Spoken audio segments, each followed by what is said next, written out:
going live. Woo! Almost missed my live deadline. Sorry for the late start, everyone. We've got one of Justin's ears. We've got a Blair, and we've got me, Dr. Kiki, here to talk about science tonight. Are you ready to rumble? We've got the science. Get ready to rumble. Let's get ready. I'm ready. Are you ready? I hear tippity-tappeting. Justin's still adding things. Saying things. Getting ready to do the things. Good evening, everyone. We are starting the show. And for those of you who have just joined us for the first time, this is the live broadcast of the This Week in Science podcast.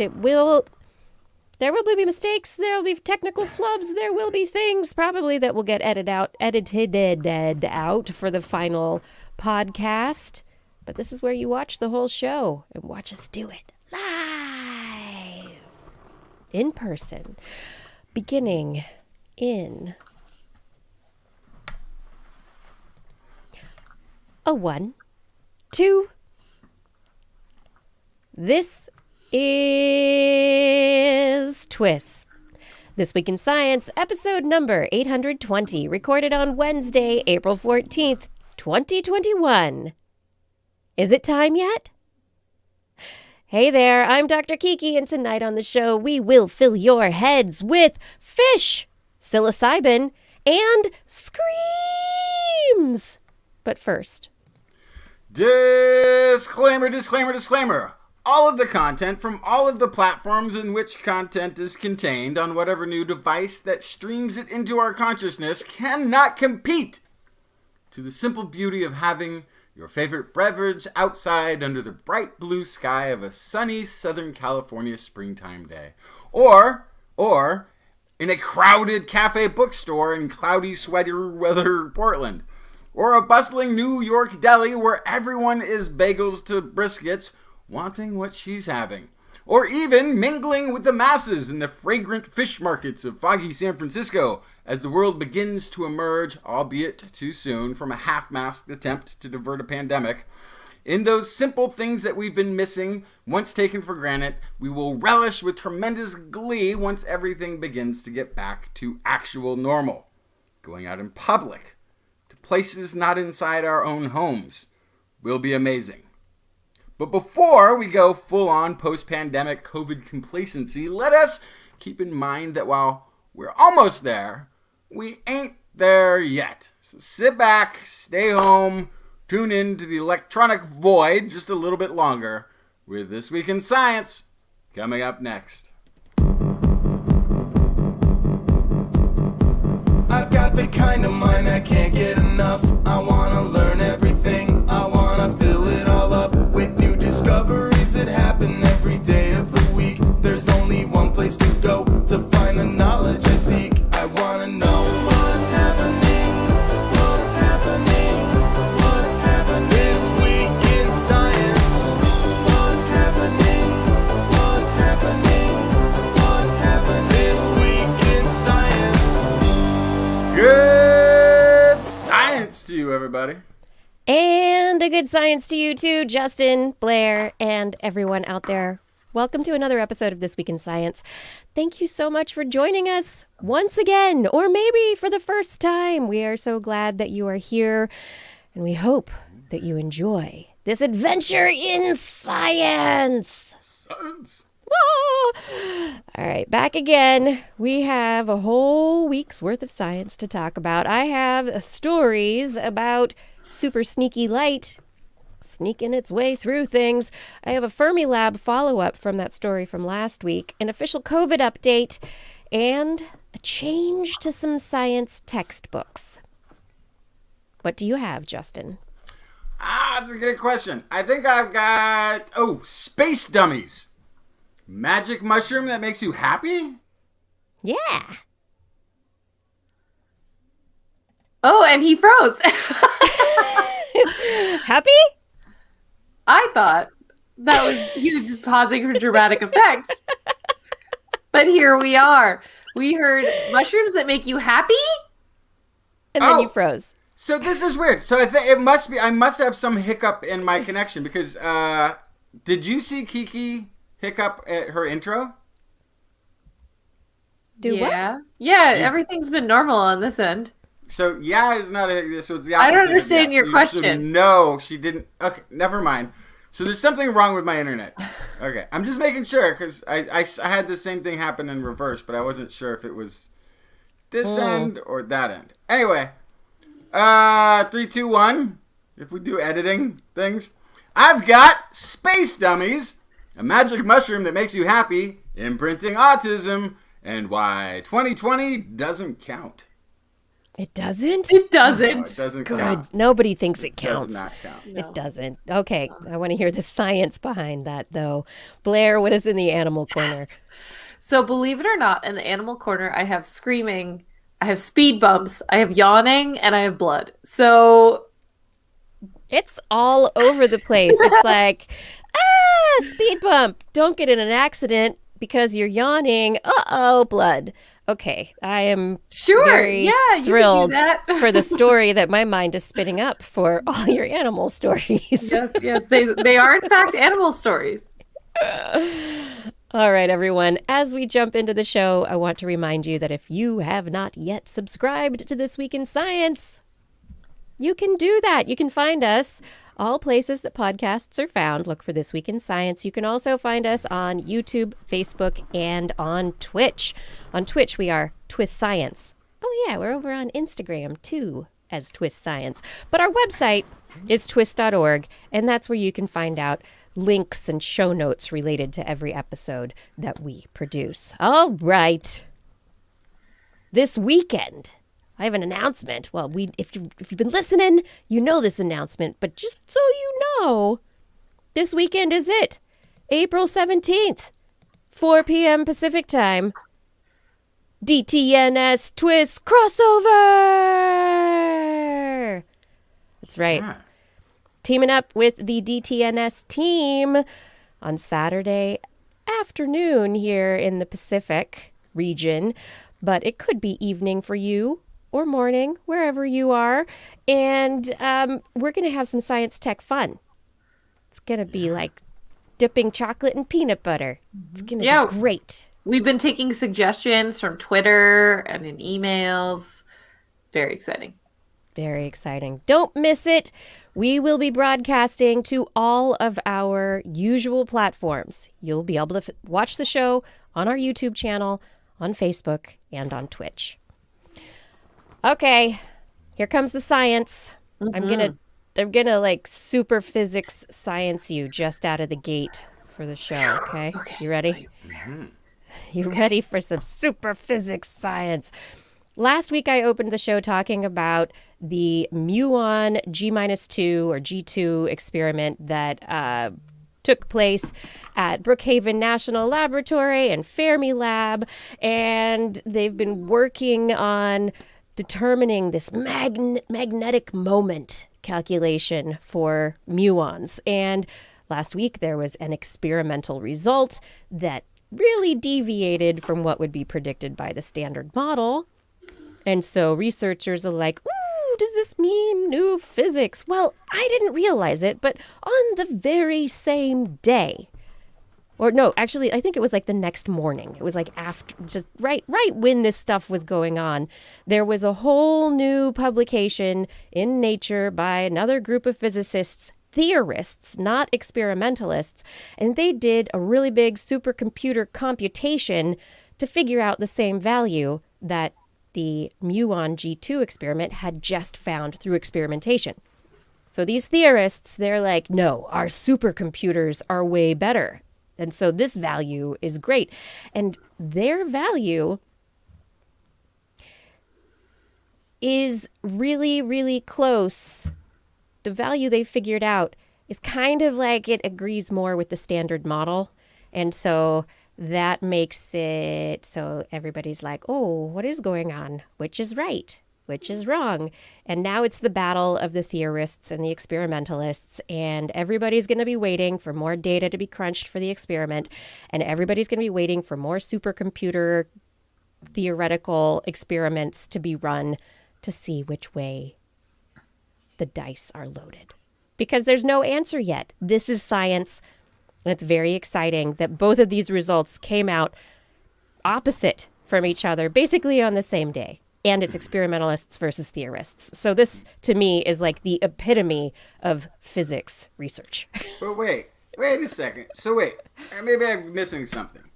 One of them was an actual experiment. Yes. One of them was a simulation. Bunch of nerds on a computer. Yeah. I mean, granted they both are. But one was just the computer. It was. One was just the computer. And that one is then the one between those two that I would trust the least. That's what you would think. So Yeah. researchers working on these supercomputer, what they're called lattice calculations that are based on this idea of quantum chromodynamics and the theory of quarks and the strong nuclear force, and basically taking information and brute force calculating using supercomputers where they have a lattice. And as the article that I will link to in our show notes will say, the model they use consists of space and time as a lattice of discrete points occupied by quarks and particles called gluons, which convey the strong force. Yeah. And so this technique can calculate the masses of protons and neutrons, but they haven't tried it before with muons. And so there's too many uncertainties, but this group did it, and they're very certain. They are very certain about their result. Yeah. But the thing is, any model is only as good as you have built it to see things and know things. You have some point you're putting in values. At some point you're not. Yeah. Computers aren't just going out and observing the world and then coming back to us as like, well, here's what I've learned. let me report back, boss. So I went out there and I did some of those experiments out there and did some observation. No, they're only working with the data that they've gotten, which is why. Yep. You will only get some conflict if you let's make it up something, right? We're trying to identify a raccoon with a supercomputer, but all the information that we've put in is dogs and cats. We have absolutely covered dogs and cats, and what is the thing going to say? Some sort of combination of dog and cat is what a raccoon is. It's maybe a hybrid. Maybe, we give it some accessory information about hybridization, and it might even predict that it cannot reproduce because it's a hybrid, and especially one that's of an odd species, which is very rare. So, but it's not, doesn't mean any. I trust the experiment still. So I think I see both things here, but ultimately theoretical physics is still theoretical until it's observable, right? And then once it's observable, it needs to be replicable.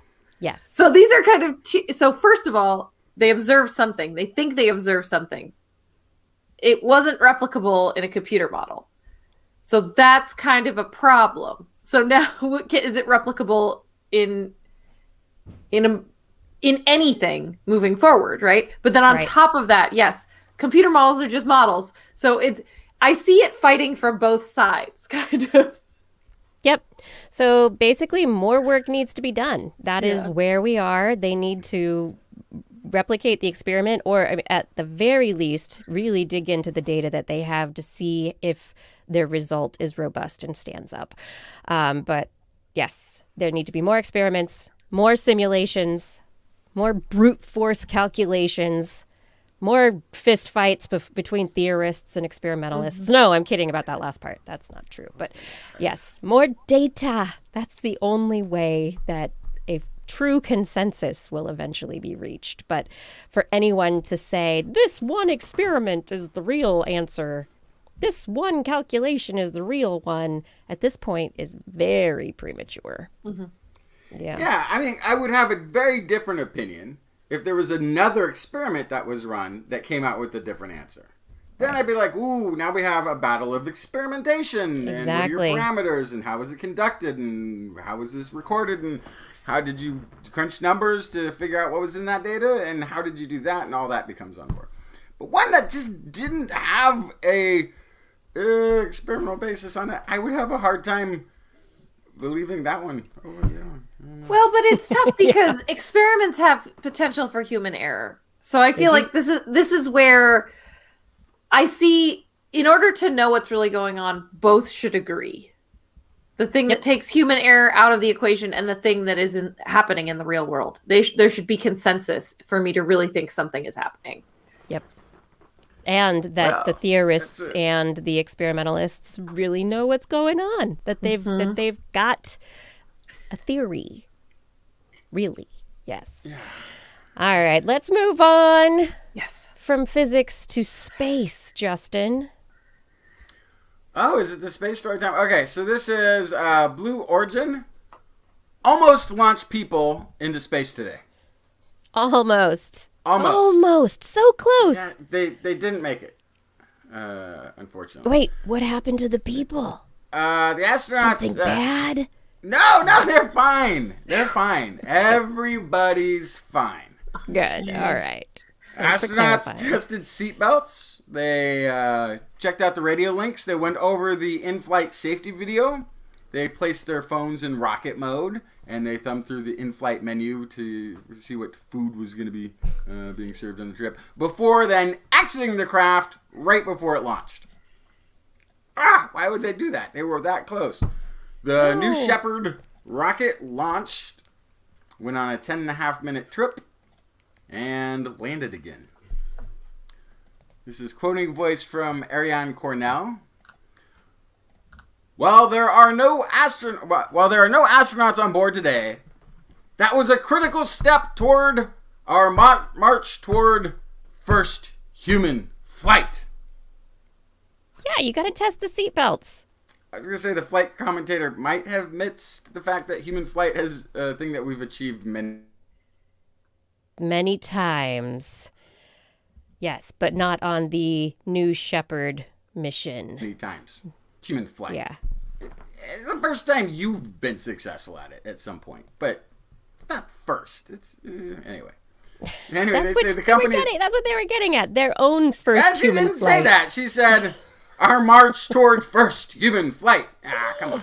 It's an overstatement. Company is very close to putting passengers in the air. Blue Origin's goal is to take paying customers on short orbital excursions, letting them experience the bliss of being 3 times their body weight for 2.5 minutes on launch, then weightless for 3 minutes, then falling back to Earth and landing very gently in the world's largest collection of cardboard boxes.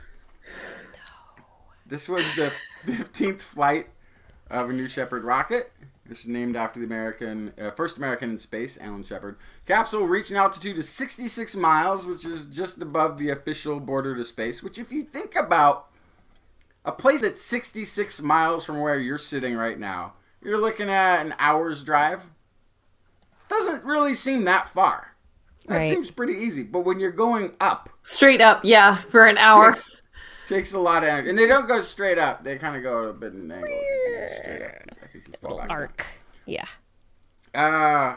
But congratulations on, the flight was successful, right? We've got, aside from the employees, not astronauts, but test astronauts, pretend astronauts, testing everything out ahead of time, and then getting out, and then it did its thing, right? Everything's good. Well, yeah, it went up. There. It went up. The reusable booster rocket landed upright, so that means they get to use it again. It landed upright 7 minutes after liftoff. Capsule touched down under parachute about 3 minutes after the rocket booster had landed. There was someone on board, though. It was a spacesuited mannequin named Skywalker.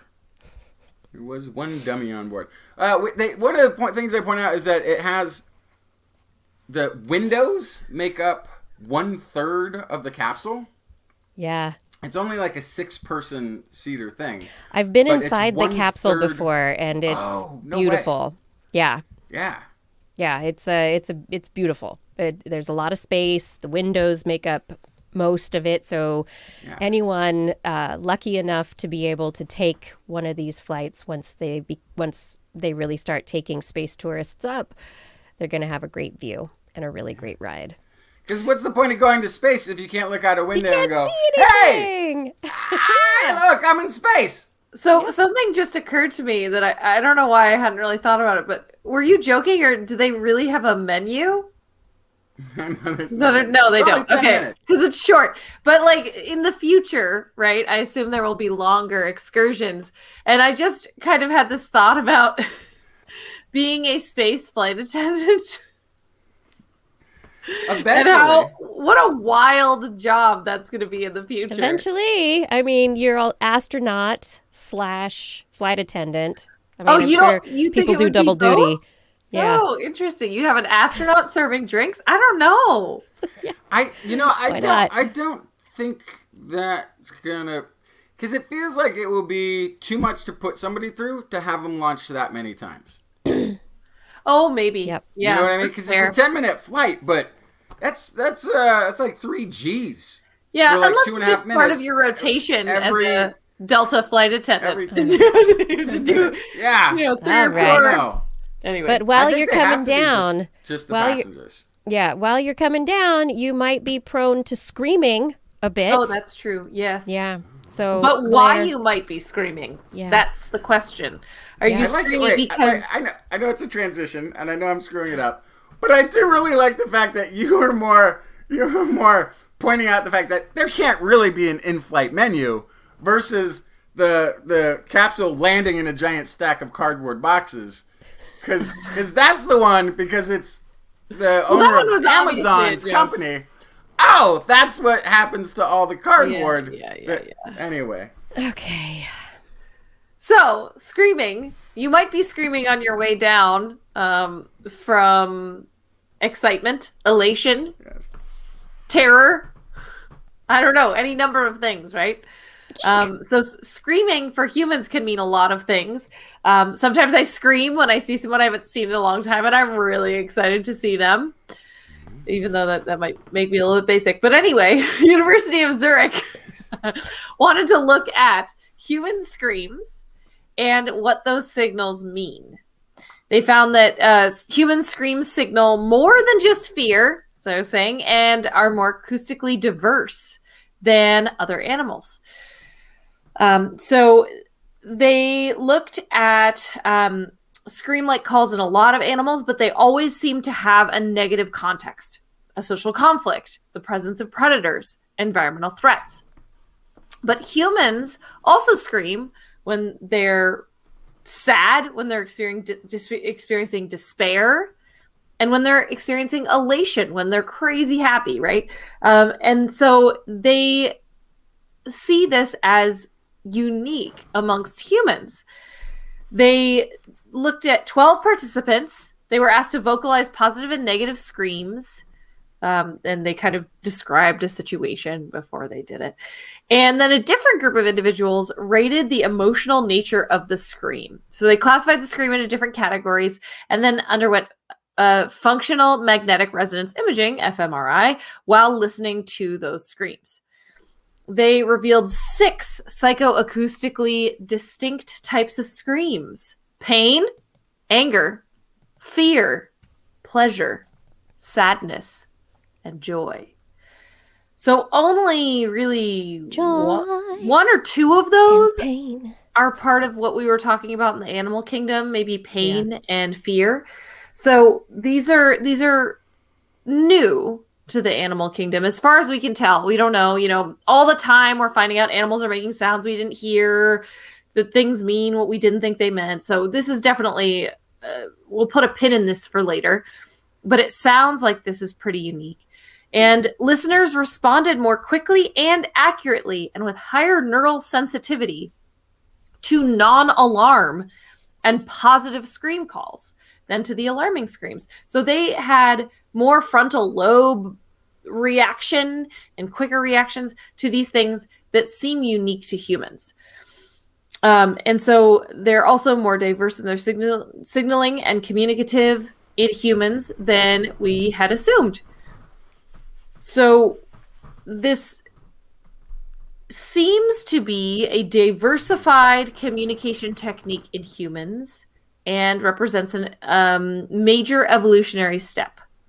Again, I would not be surprised if we find out other animals are doing this, but just right now, it looks like this is what's happening. And that might be because we have developed language, but in terms of guttural sounds, our vocal cords are not that good. And that's kind of what I was thinking about when I read this article is that's because we can only make one sound and it's a scream. Maybe we can whistle if we teach ourselves. We can laugh, but what other sounds can the human vocal cords make besides speech and screaming? Grunts. Sure. But yeah. I'm thinking about the potential multiple meanings of screams and how we perceive them and wondering how, we listen to something, say, a call versus a song in a bird. And so from our listener standpoint, it's like, this bird has one call. And we say, that's their alarm call.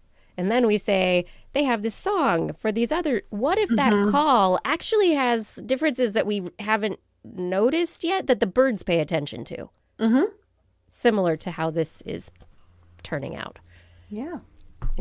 Very possible. First thing I thought of is dogs barking. Yeah. Like dogs bark at all of those things. And they might have different barks for them. Yes. But yeah. So I think that's exactly what I was trying to say too about how we just make kind of one sound is that, dogs bark, they howl, they whine, they whimper. They make all sorts of different sounds that feel very distinct. So maybe it is just that our vocal range is a lot more narrow. Yeah. Yeah. Anyway. Do either of you scream at all those things? Like, I don't scream at any of them. I don't think I scream at all. I don't have that setting. I mean, I yelp occasionally. I think I have screamed on occasion, sometimes like Blair in happiness when I see people. I'm very excited. Maybe at a concert, expressing excitement. That's a good one. Is it a scream or is it a woo, like a woot? That can't be a scream. That's not the same. I think it's a scream. Look, is it? I've done the woots and I've also done the screams. Get it all I feel out like there. I've done fake screams, like emulating people screaming. Like, look who's here. But it's totally made up. It's not an actual But that's the thing. Is it a made up scream? Mine is just high-pitched simulated. scream. Is it made up and happy? Or is it authentic and fearful? Yeah, it's still being used as communication by you. Regardless. Yeah. Is the point. So it doesn't really matter if you consider it fake. If it's a sound that you're making to communicate a thing, it is still categorized as a sound that you are making to communicate a thing, which in this case would be a scream. But in this case, it's almost like using any other word or that has an intonation. I don't know. I'm reserving my... Yeah, it's definitely, like I said, my hypothesis from this is that it's because our vocal cords are pretty narrow in their capabilities. But yeah. Anyway. Yeah, I'm just thinking of screams, looking at old concert footage of the Beatles. Those were screams. And urine, by the way. The place is like running down the aisles at those concerts. It was running. Urine was TMI. What? No, TMI. But let me ask you something. No. Have you seen that anywhere else since? No, I don't know. There was people emulating the other people and joining into a group. Yes, it was. And screaming. You've never seen a band. Hot Chili Peppers don't have people screaming and getting into this sort of like frenzied state thing where they're all screaming and peeing. Nobody does that. The Beatles had it. The Elvis had it, and then poof, that was it. Nobody screams and pees at the concert anymore. I think you have not been to young people concerts in a long time, Justin. old man. Yeah, I was gonna say. I feel like. Hang on, sorry. It's every 4 minutes. It's every 4 minutes I freeze. I've got to figure it out. So we have to time my next segment to be. Oh, interesting. Interesting. Yeah. Well, as we're moving on, we're just being like the fish. Just like fish, because fish are moving out of the equator. This is not good news. Researchers have just published their study in the Proceedings of the National Academy of Sciences entitled Global Warming is Causing a More Pronounced Dip in Marine Species Richness Around the Equator. 5 years ago, they published a study in which they predicted that based on past animal movements apparent from fossil records from previous periods of warming on our planet that were then followed by mass extinctions, that our extreme period of warming and ocean temperature rise would have this kind of effect. And now they have experimental evidence looking at distribution data on 48,661 species from the poles to the equator, and showing that, yes, indeed, they are responding to equatorial warming by moving to waters that are more habitable to the temperatures that they prefer. So there's a dip around the equator, and species are moving, and this potentially, we don't know what it's going to do, but really, when you start species movement, food sources move and ecosystems are put out of whack. And if the warming happens too fast, then fish find themselves in places, or marine life find themselves in places where they are unable to exist.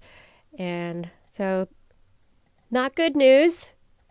I don't think we can put up any fences and stop the fishes from making their swims out of the equator, but yeah, I think I'm not surprised to hear this, because we know terrestrial animals are moving towards the poles, but they're moving slow because, like there's things in their way on land. And I think the borders of their biomes and their kind of ecology is very specific to topography and all these sorts of things. Mm-hmm. But in the ocean, it's so much easier to move. And the edges to these different biomes are a little fuzzier. And I think that, this is a nice foreshadow, or terrible foreshadow, of what we're going to see on land.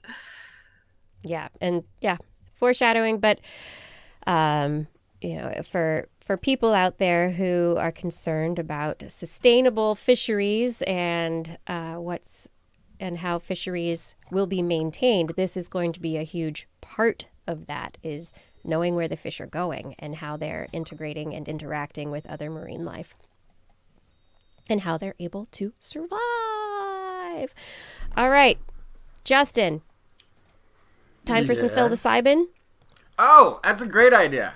This could be the shortest story of the week. Psilocybin, active compound magic mushrooms, may be at least as effective as a leading antidepressant medication in a therapeutic setting. Finding is a study carried out by researchers at the Center for Psychedelic Research at Imperial College London. It is the most rigorous trial to date, and according to Dr. Carhart Harris, I strongly encourage both researchers and the public to delve deeply into our results, including those available as a published appendix to the main report. This is a 6-week course of a leading antidepressant compared to just 2 sessions of psilocybin therapy.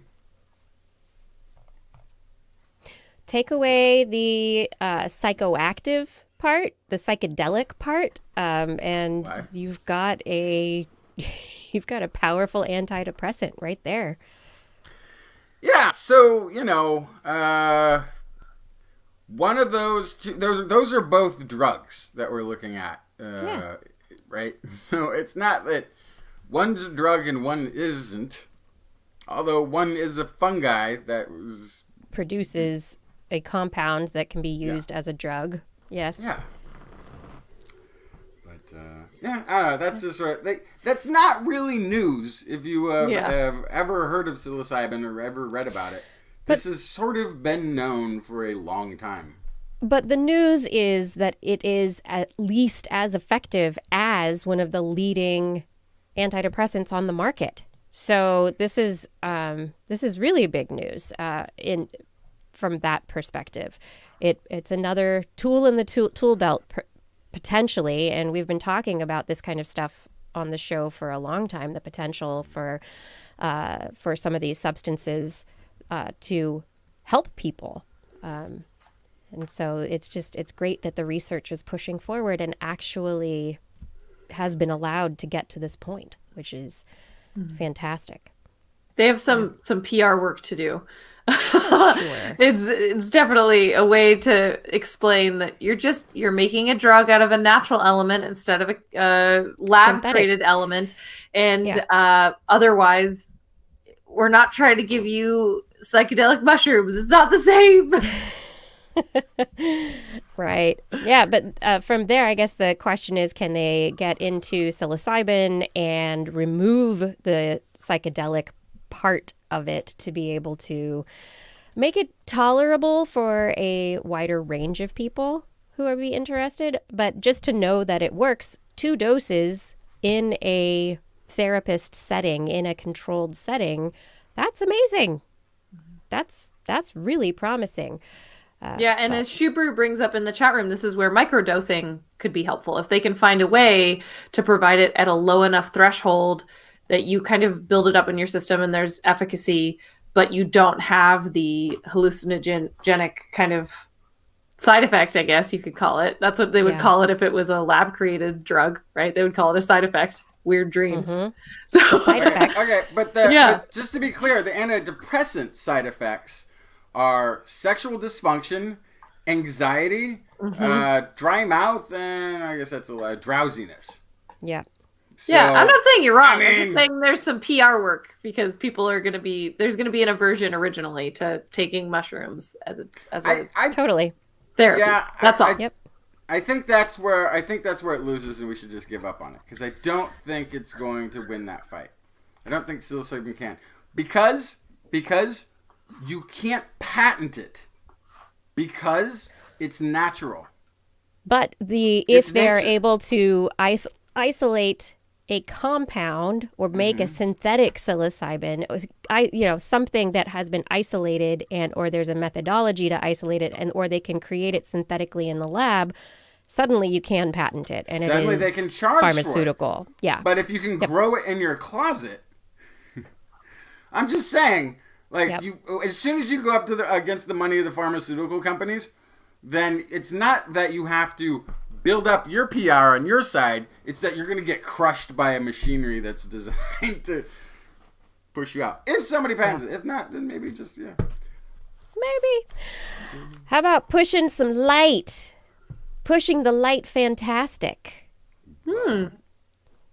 Researchers this past week at Utrecht University and TU Vienna have created very special light waves that can pass through objects or opaque conglomerations of objects.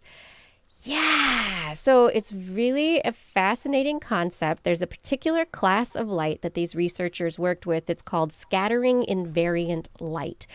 And this means that it scatters in a very predictable way. And because of that predictability, they're able to warp the light or create a light wave that can pass through, diffusing and bouncing off of little tiny particles on its way through and emerge on the other side of an object almost exactly the same as it started passing through. Just maybe a little bit dimmer because some of the light will be lost in those reflections and diffractions. It's an amazing new possibility for being able to see into things. So right now we use X-rays to be able to see into the human body. We're able to use various kinds of light, infrared light, to try and get deeper past the skin to get into the body. But perhaps with this kind of scattering invariant light, researchers could program light to go certain depths into tissues, interact with certain biological entities, and then continue along its way and interact with other entities further on. Maybe there are imaging processes that could take place for cellular imaging that have not been enabled so far because of the destructive aspect of the reflection of light as opposed to the light just passing through. Maybe there's also security or technologies that could be involved in scanning and observation. So you want to show what's happening on one side of a wall versus the other side of a wall. You want a light to pass through a wall. Maybe this is something that We're beyond the point of night vision goggles. Now we're going to have see-through wall X-ray goggles. vision, Yes. goggles. But not really X-rays. Yes. But they're not X-ray. But the X-ray goggles that you bought in the back of the comic books, they also didn't involve X-rays. That's true. Yeah, so they tested their arrangement using zinc oxide because zinc oxide is fairly opaque, that has many layers of randomly scattered molecules that were perfect for trying to shine their light through. They were able to get it to shine through their disordered medium and display a picture. So they in one of their trials, they used a picture of a galaxy or a constellation and tried to shine a picture of a constellation through this zinc oxide obstacle, and were able to display it on a field on the far end. I feel like they picked that because it's just a bunch of dots. And they're like, see, it looks great. But if they picked something that was a little more continuous, they would have had trouble. Possibly, yeah. I mean, if they tried to show a movie or something, it maybe would not have had the resolution to be able, the fidelity to show up. But the fact that it is showing up at all is amazing. It's a first step in being able to understand the interaction of light waves and the wave forms themselves with nanoscale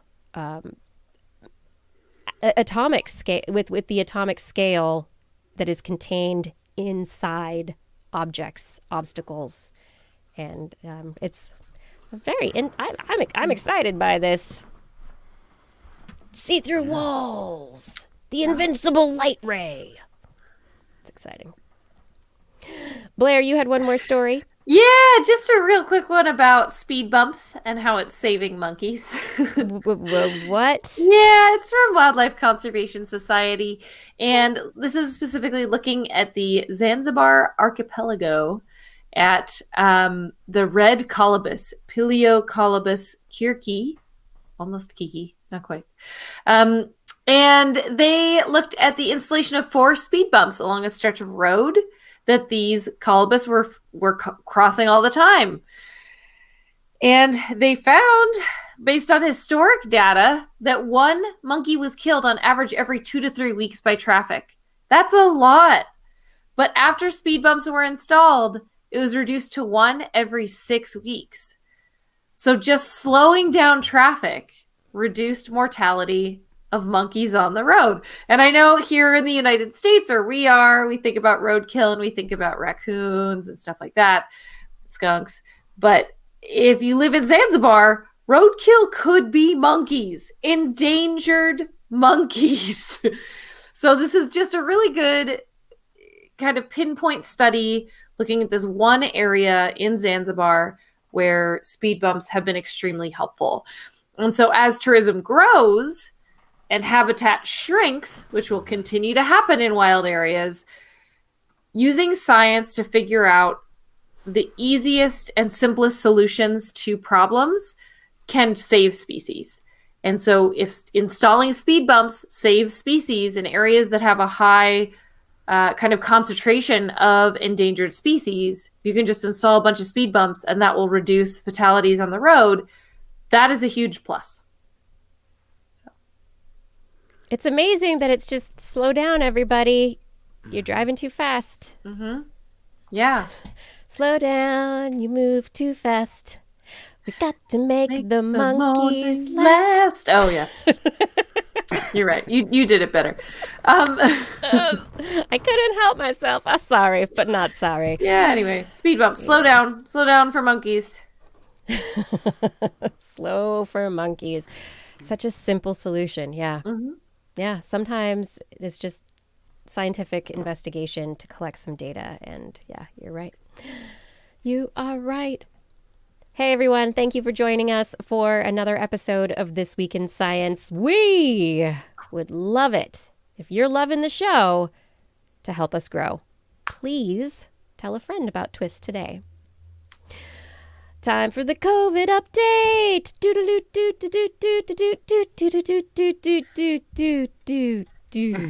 I knew it was coming this week. I knew it. You knew it. It would happen eventually. Yeah, so let's talk a little bit about COVID and what it's doing right now, just for a moment. So we are fresh out of the winter. We are getting vaccines. We had a big third wave and everybody's like, woo, the third wave's settling down. We've been so good. Let's make it 4. Yeah, let's go for 4. Cases are on the rise globally, everyone. And it looks as though we are well on our way to a 4th wave. That is globally, and some locales may be doing very well, but there are no fences, no walls that hold this virus in, so it is global. If it's growing somewhere, it'll eventually come and get wherever it's not. But questions now. What is going on? This virus has killed almost 3 million people worldwide now. What do we know and what do we not know? So right now, there are over 17 million vaccine doses being administered every day. According to reports from 172 countries around the world, there are 191 actually reporting data for COVID cases. The rate of increase in vaccination worldwide is 18% per week. So it's rising. It's rising tide. Vaccinations are coming.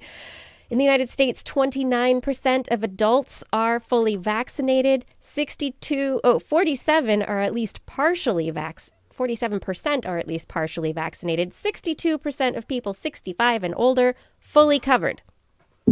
This is really great news.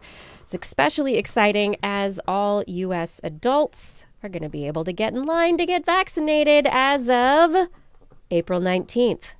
That's next week. Mm-hmm. That is next week in the United States. Doesn't mean that you will be able to get a vaccine that very day, but at least you'll be able to sign up or at least start waiting your turn to get vaccinated. We have 3 vaccines in the United States. Different countries have different vaccines. The Pfizer, the Moderna have been doing fantastically worldwide.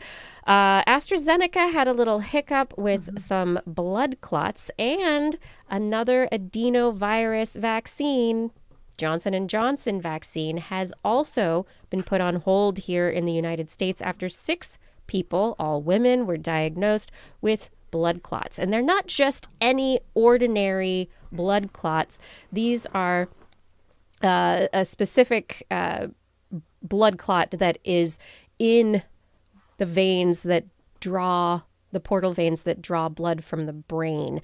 And in these people, they all, or majority of them, had low platelet counts. This is very indicative of a rare condition and possibly an immune reaction in which antibodies are created in response to the vaccine that attack the platelets themselves and lead to this clotting. So there's some really big questions going on to really check this out. There was a press briefing today. Doctors were talking about some of the information. They had antibody tests of 5 out of 6 of these blood clot patients did show platelet factor antibodies, which means that their bodies became reactive to their platelets and would have caused those clots. Whether or not that was specifically caused by the vaccine has yet to be shown, but this is the possible path to this severe outcome that is also being seen with the AstraZeneca vaccine. And the commonality between the both of these are the fact that they're adenoviruses. And so now they use an adenovirus vector to get the RNA for the spike protein into your body. And so now there's a big push to try and find out, is this something that happens in other adenovirus vaccines? There is an adenovirus-based Ebola vaccine. There are questions as to whether or not this is a common reaction to adenovirus infections just normally. So there are a bunch of questions. The pause on the Johnson & Johnson vaccine does not mean it's a bad vaccine. It is an abundance of caution, which is warranted to save lives, even though this is at this point a 1 in a million chance of having this outcome. You're more likely to have a blood clot from birth control pills if you're a woman than you are to have a blood clot based on the Johnson & Johnson vaccine at this point. But now doctors know what symptoms to look out for, so more data can be collected. We can really get to the bottom of what's happening, and maybe similar to the Pfizer vaccine, in which we now have the 15-minute waiting period to find out whether or not there is an adverse allergic reaction because some of the ingredients in the vaccine. We now have protocol in place to help people stay safer, and perhaps there are protocols in place that can be used with the Johnson & Johnson vaccine as well. Maybe it means that the Johnson & Johnson vaccine is best for older individuals, because all of these cases were between the ages of 18 and 45 and only in women. Yeah. So it would mean that you would only Johnson & Johnson, you would stop giving it to women of reproductive ages. Yeah, I guess. of reproductive age, basically. I will also say though, it's 6 women, and so in terms of a sample size, so small. I am not convinced that actually means anything, because it's only 6 people. I feel like you need a bigger number of, I don't want more people to get blood clots, but we don't. But I feel like you need a bigger number to know if there really is a causative link to certain factors, right? And I will say, as someone who got the Johnson & Johnson vaccine, I am not concerned. It has been 6 weeks since I got it. I am fine. You're more likely to be struck by lightning multiple times than for this to affect you. No, I don't think is that right? You have better than a 1 in a million chance of getting struck by lightning multiple times? Yes. Really? That is my understanding. I will double check before the after show, but that is my belief. I believe that is correct. You're more likely to get in a car accident on your way to getting your vaccine than you are. Yes. Risk analysis is very important here. And I will say the other thing that's important here is for people who might be concerned about this and that it might raise hesitancy, because I know that is an issue. Yes. This is proof that the system works. Yeah. Thank you for mentioning that. That is exactly this is an abundance of caution to keep people safe. Right. So it's so rare, did not come up in trials. So it was deployed. When you deploy beyond a trial, you get a way bigger sample size. Talk about sample size, right? 6.8 million people. Yeah. So now you get more information. And from that, now they can pause, not because they think people are going to die en masse from taking the Johnson & Johnson vaccine, but because they want to examine this particular side effect, figure out what causes it so that then they can stop those individuals from taking the vaccine and suggest a different type to those people. This is not saying Johnson & Johnson's going to get pulled, because it's still extremely effective and still extremely valuable, but they might just offer it to specific groups and not to specific groups. Well, just like if you're allergic to eggs, they know what to look shot, for, right? and they know how to treat it. Yeah, so that it's something that can be taken care of. Yeah. Okay, 3 things though. Right? One, as is being pointed out also in the chat room from our eyes in Norway, that's how many people died. That's not how many people had blood clots. No, there was 1 person who died. 6 had blood clots. 1 died. Only 1 died. Yes. But 5 others had blood clots? All of them had blood clots. 1 person died from the blood clots. It's 1 death. So that's not the worst. Then it's a survival thing. But if you have both options, you, instead of pausing it at this point, I would pause it for that age group, and that would be it. That would be the thing. So you can. But that's what Blair was saying. This is too small of a group. We don't know, but that's why they're looking at it at this point. They have 6.8 million doses deployed. Well, and the reason I'm saying this though is not just specifically to the United States, where we have 3 vaccines that are getting rolled out pretty much everywhere right now. This is poor Denmark is one example, but there's other places like this. Had the AstraZeneca one that they paused, but they had Johnson & Johnson, which they then also paused. Like, those are the 2 options right now. So there's places that don't have a third option, so this pause is keeping us from getting above that 18, 20, 30, 40% in the next 6, Yep, it's going to slow. It's going to get people, people are going to die. So if we have it identified as a group that is maybe susceptible to this, keep letting the people who are not in that group receive this vaccine now. Yeah. While you figure out, and you're right, they might be able to do a screening test ahead of time to see if, you carry this gene variant or this blood variant or this whatever thing that says, you have a low blood platelet count. That is not maybe it's difficult a pre-existing to check. condition to having gotten the thing and wasn't causal but reactive on the thing that was already there. Yes. Yep. But still, all the men who were getting Johnson & Johnson should still be getting it despite the pause. Maybe. We need more data.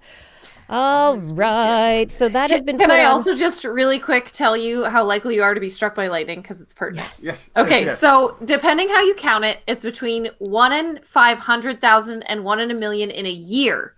But it is 1 in 10,000 in a lifetime. Really? That's high. Much higher than I had thought. Wow. Yeah. 1 in 10,000, 1 in 15,000. It's around that in your lifetime. Okay, because there's some island somewhere where people golf. It's like the national.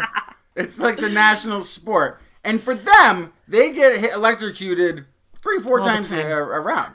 Yeah, this does say men are much more likely than women to be struck by lightning. Up the numbers. Golfing. Anyway, point being, you are more likely to be struck by lightning multiple times in your lifetime than to get a blood clot from the Johnson & Johnson vaccine. That's the point. Moving on. Yep, it appears to be a very rare immune reaction. And so this is something that thankfully they're looking into. And I'm glad that they are and not just pushing forward.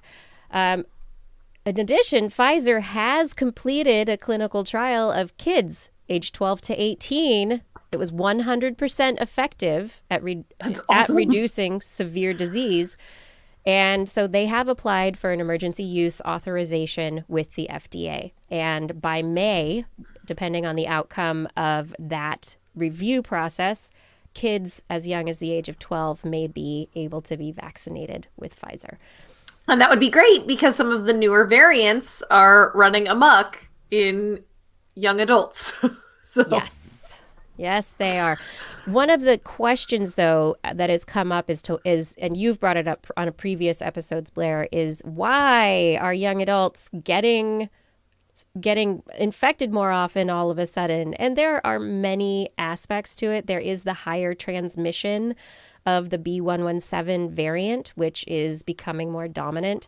And because that variant is like 40 to 70% more infectious than the other variants that we've dealt with before, people are getting more virus when they get infected. That can lead to a higher viral load. And because of the higher viral load, that can lead to more severe disease. We have seen that more severe disease is linked to higher viral loads. So that whole process could be part of older individuals are now vaccinated.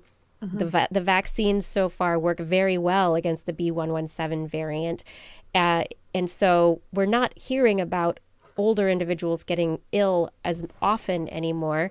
But now we have younger individuals who are also tired of being at home, and local restrictions are lifted and bars are open and you can go out to drink. You can go out and meet with your friends because the government says it's okay now. And so people go out and they do things, but that doesn't mean that they're safe. And so then they get sick, they get a higher viral load, and they may get more sick than they once did as a result of that. So a lot of different factors weighing in here.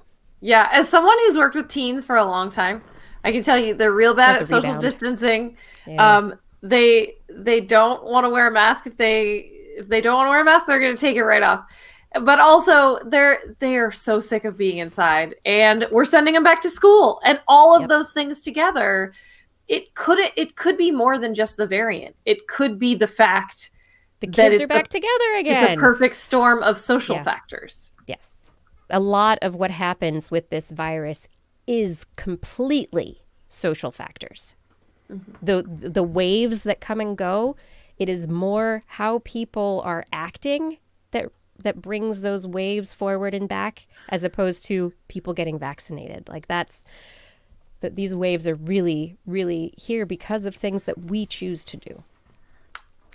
And on that note, my last story for the COVID update tonight has to do with wearing your mask. There is a new study out in the Public Library of Science, PLOS One journal, Mask Adherence and Rate of COVID-19 across the United States.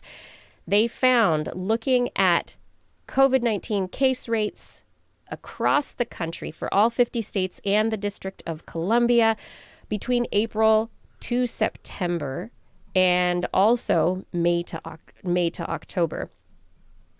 And individuals reported adherence to wearing masks. So a lot of skeptics online, you might hear them say masks don't work. Places that have regulations don't necessarily have lower COVID numbers. It's because regulations don't necessarily equate to people wearing masks, because people choose to do this behavior aspect. They choose to adhere to those regulations or those social standards or not. And so the bottom line is, in all of these places, the more people adhered to wearing masks, the lower the COVID-19 rates in those areas. So as we are continuing in this pandemic, people are getting vaccinated. It's springtime in the Northern Hemisphere. Stay outside when you socialize. Wear a mask if you can. If you're vaccinated, that's fantastic. But continue to keep others safe and wear a mask until we are very certain that you do not have the possibility of transmitting COVID-19. Safe to hang out with other vaccinated people, though. So, outdoor party, anyone? Oh, did somebody get vaccinated? Woo! Someone got one shot. Doop, doop, doop. So I just got my second. I have a couple suggestions. Don't have a big plan the next day. Yeah. Yes. So don't we've plan heard. ahead. Do not plan ahead. And actually, I had and get it in your right arm. So that you can't use your arm. Sure. You're not going to use your arm anyway. But with at least I got the Moderna. There was so much soreness in my arm that I'm like, why is my chest hurting? Am I having a heart attack? No, it's just the muscle, the spread. So it'd be like nice if it had been on the other side. But I had the opposite initial reaction, I think, because drowsiness is one of the common things that's reported. I didn't sleep the first night at all. I just couldn't sleep. after I'd gotten the thing. Yeah. And it was the weirdest thing. It was, I think, like, a low nausea that kind of felt like motion sickness. That when I closed my eyes, it made me feel like the feeling of driving in a car. Oh, interesting. Yeah. So I couldn't sleep all day. Every vertigo. time I started to close my eyes, I was like, whoa, no, gotta drive. No, I'm in bed. Okay, I'm just trying to go to sleep. Oh, no. Yeah. The whole time. Yeah, be aware that, your immune system's going to work. They are no joke. Kevin Unique in the chat room brought up blood clots are one of the side effects of COVID-19. You are more likely to get a blood clot and die related to that pulmonary embolism, Yes. anyone, from being infected with COVID-19 than you are to be affected by a blood clot from the Johnson & Johnson vaccine. So still, the reasoning of getting the vaccine is up there.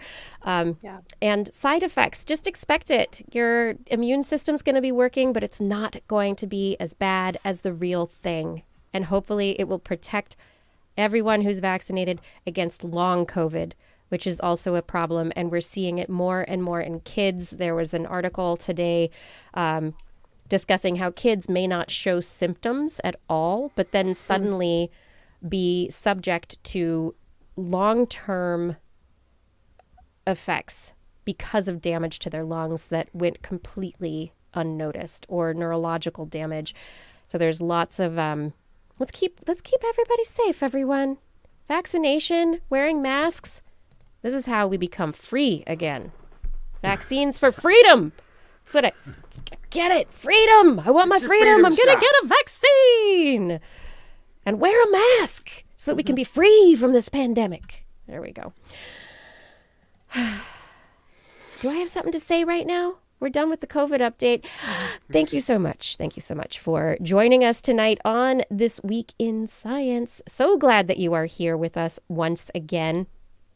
Thank you for listening to TWIS, and if you are able, please head over to twis.org and click on our Patreon buttons. That's right. Please support us on Patreon.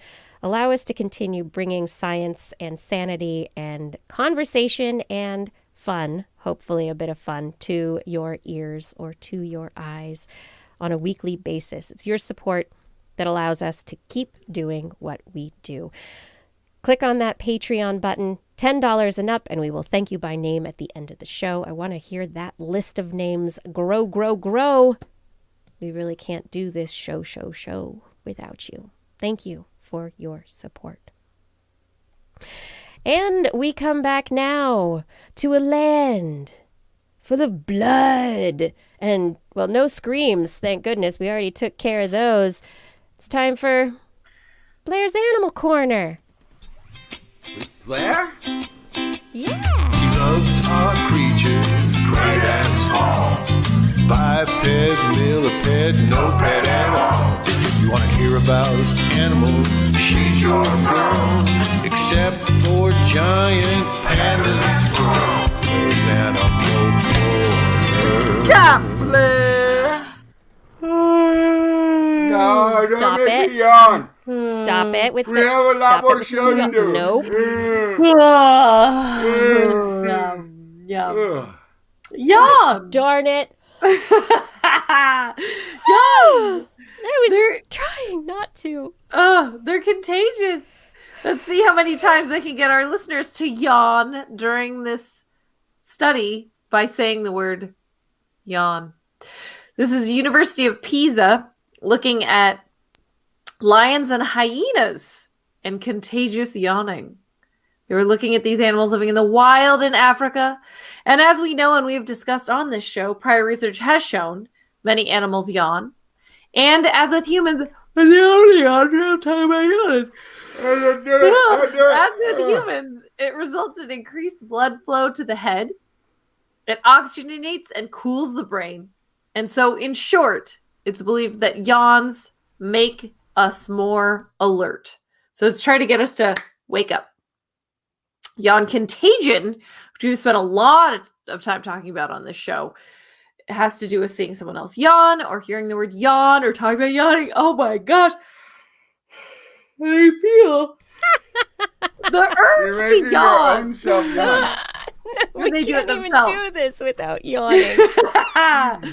In this new effort, though, they wanted to figure out if yawning had some other purpose. So when we've talked about it before, we talked about it in terms of a social signal and it having a direct relationship to the actual relationship between individuals. So you're much more likely to yawn in response to someone else yawning who you have some sort of attachment to than to a stranger.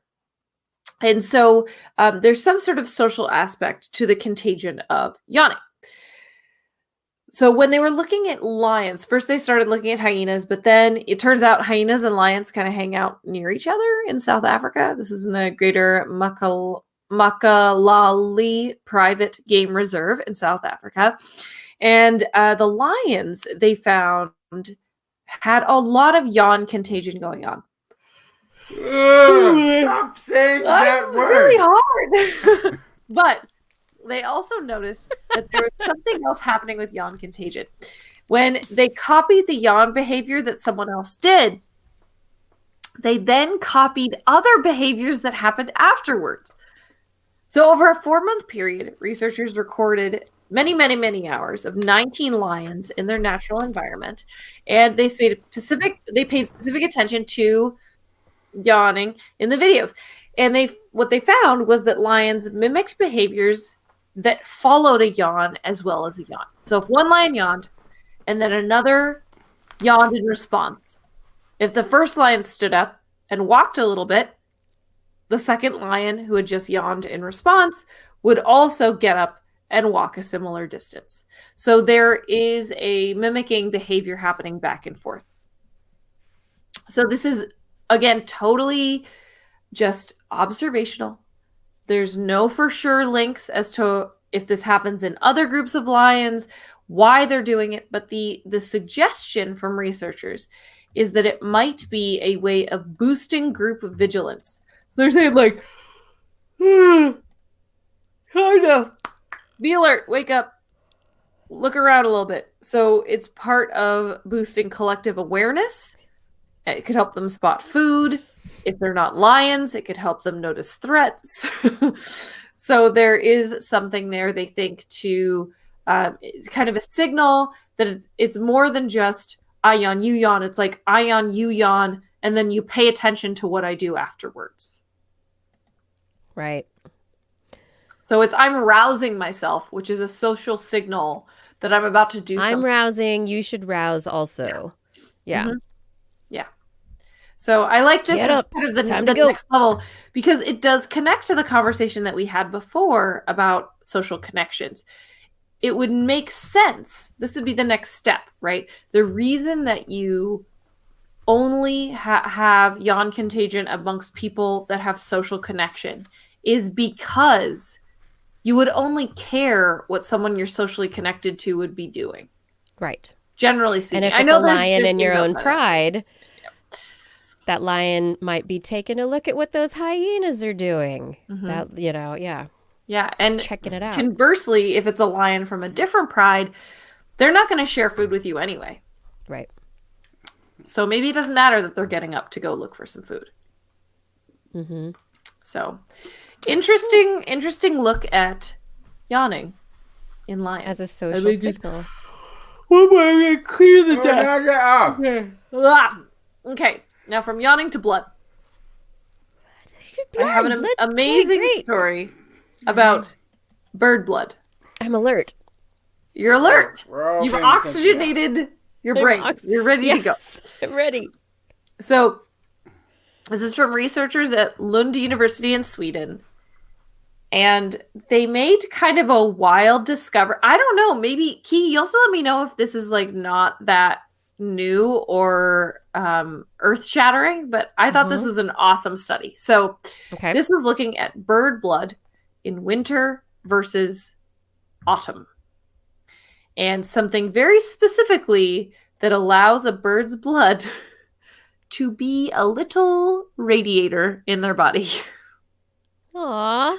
Yes. So until now, the common perception was that birds keep warm in winter by shivering And then that's when you see them like fluff up their feathers, big and fluffy, and they shiver their large pectoral muscles, and that kind of energizes things, gets energy moving in their body, heats them up, just like we shiver when we're cold, right? Yeah. But, it could be all about the blood. The blood may indeed be a central heating system inside birds. That's fascinating. Yes. They examined great tits, coal tits, and blue tits. They looked at them in autumn and in winter. They took blood samples. They isolated red blood cells, and they used a cell respirometer, which measures oxygen, how much oxygen mitochondria consumes. And they found, first of all, their blood cells have mitochondria, the powerhouse of the cell. Mammal blood cells do not have mitochondria. Oh, yes. Yeah. So first of all, they have a little engine inside all of their little red blood cells. And then secondly, they were able to look at how much oxygen was consumed by those mitochondria in the different seasons and how that energy was spent. Obviously, the assumption would be that the energy in the mitochondria is spent to shiver to make heat.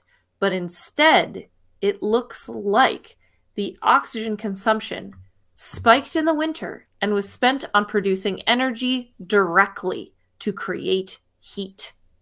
Right. No need to shiver, just have a heater. You have a cell that creates energy and can release heat as a byproduct. Yeah. Yeah. Also, blood samples in the winter had more mitochondria. So it looks like they have a higher metabolism in winter also.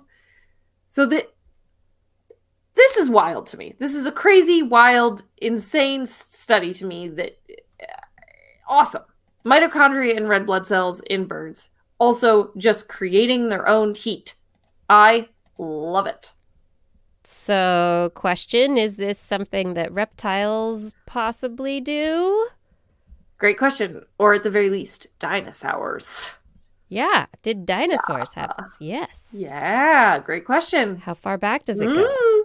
I don't know. I don't know. What do you think? I'm here with answers. We got to look at some dinosaur blood. Oh, man. Oh, darn it. Yeah. So their next step is to investigate whether cold weather is the whole explanation or if there's some other signaling going on in winter. Is it hormonal? Is it circadian rhythm connected? What is causing them to change the amount of mitochondria and the way that they are producing energy in the winter? So they also want to look at what food they eat, if that has something to do with it. Very interesting stuff. Yeah, I mean, I would wonder, every animals naturally change their food sources depending on the season and what foods are available, but is there an influence of those food sources on their ability to produce heat? So that's an interesting question. Many birds, so this is also fascinating because a lot of birds will, especially in really cold climates, they will store food to survive on for the winter when food isn't available. And so they have to rely on this food that they have, put in their little storage lockers for a season. Yeah. So it's dried food, it's seeds, it's insects that have desiccated. Yeah, very, very interesting. But a lot of birds will fatten up. They fatten. A lot of birds, you'll see them making lots of trips to those bird feeders in the fall because they know winter is coming. Yeah, they need to feed that mighty mitochondria in their blood. Yeah, they do. Oh, fascinating. Fascinating. Thanks, Blair. Uh-huh. I could use a heater in my blood. I too could use this. Nice.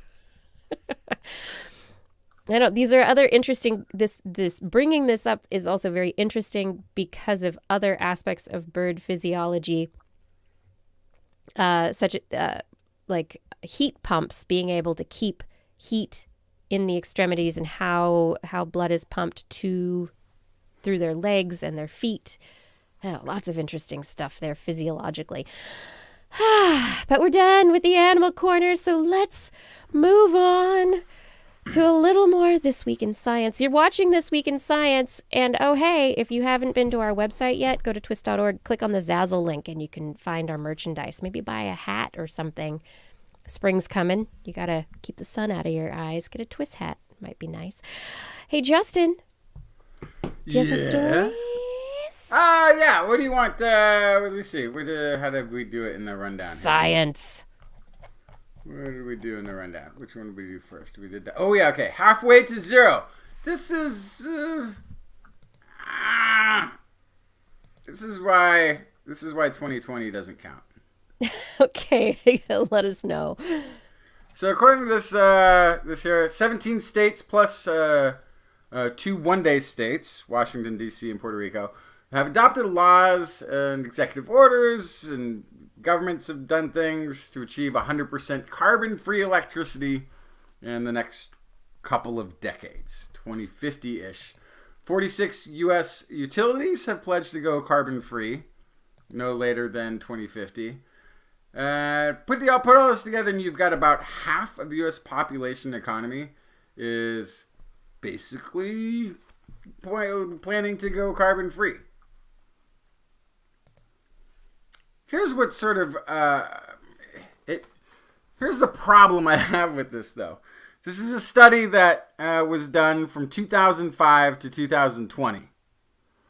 This is Berkeley Lab scientist Ryan Wazer. Business as usual projections saw annual carbon dioxide emissions rising from 2,400 to 3,000 million metric tons from 2005 to 2020.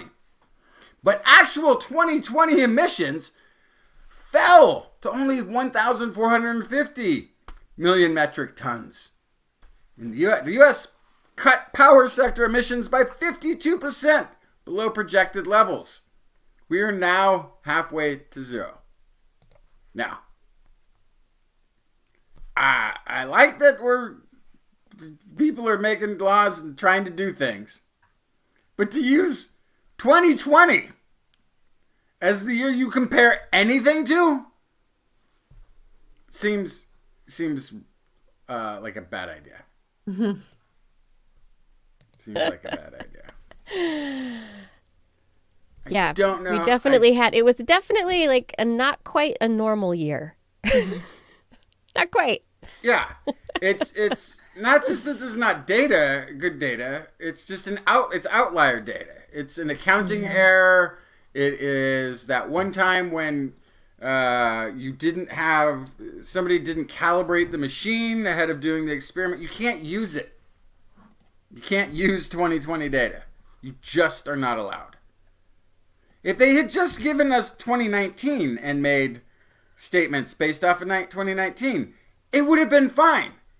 It might not have been as interesting.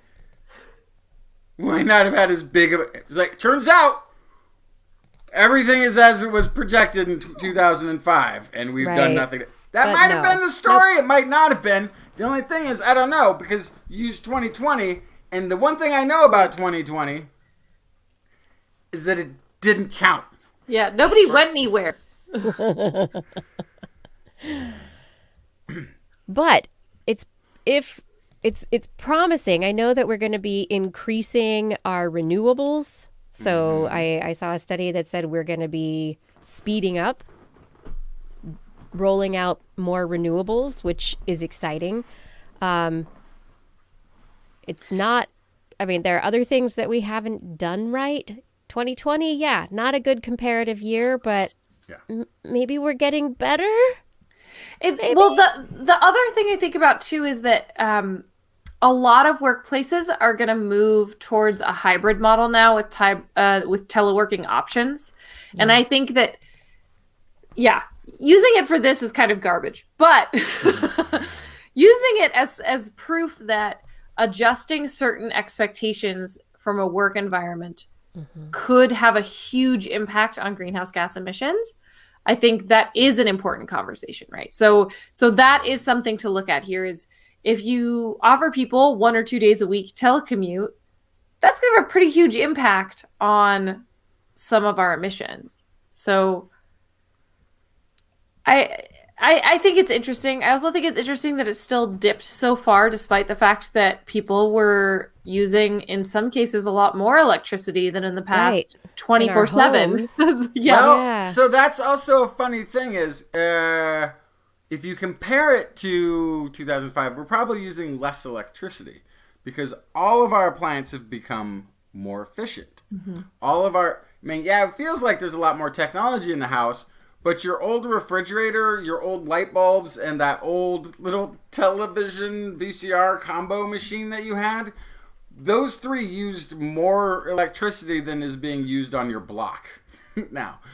The amount of efficiency that has taken place is really where a lot of that is, and a lot of that was mandated. Yeah, a lot of that but that means it's working.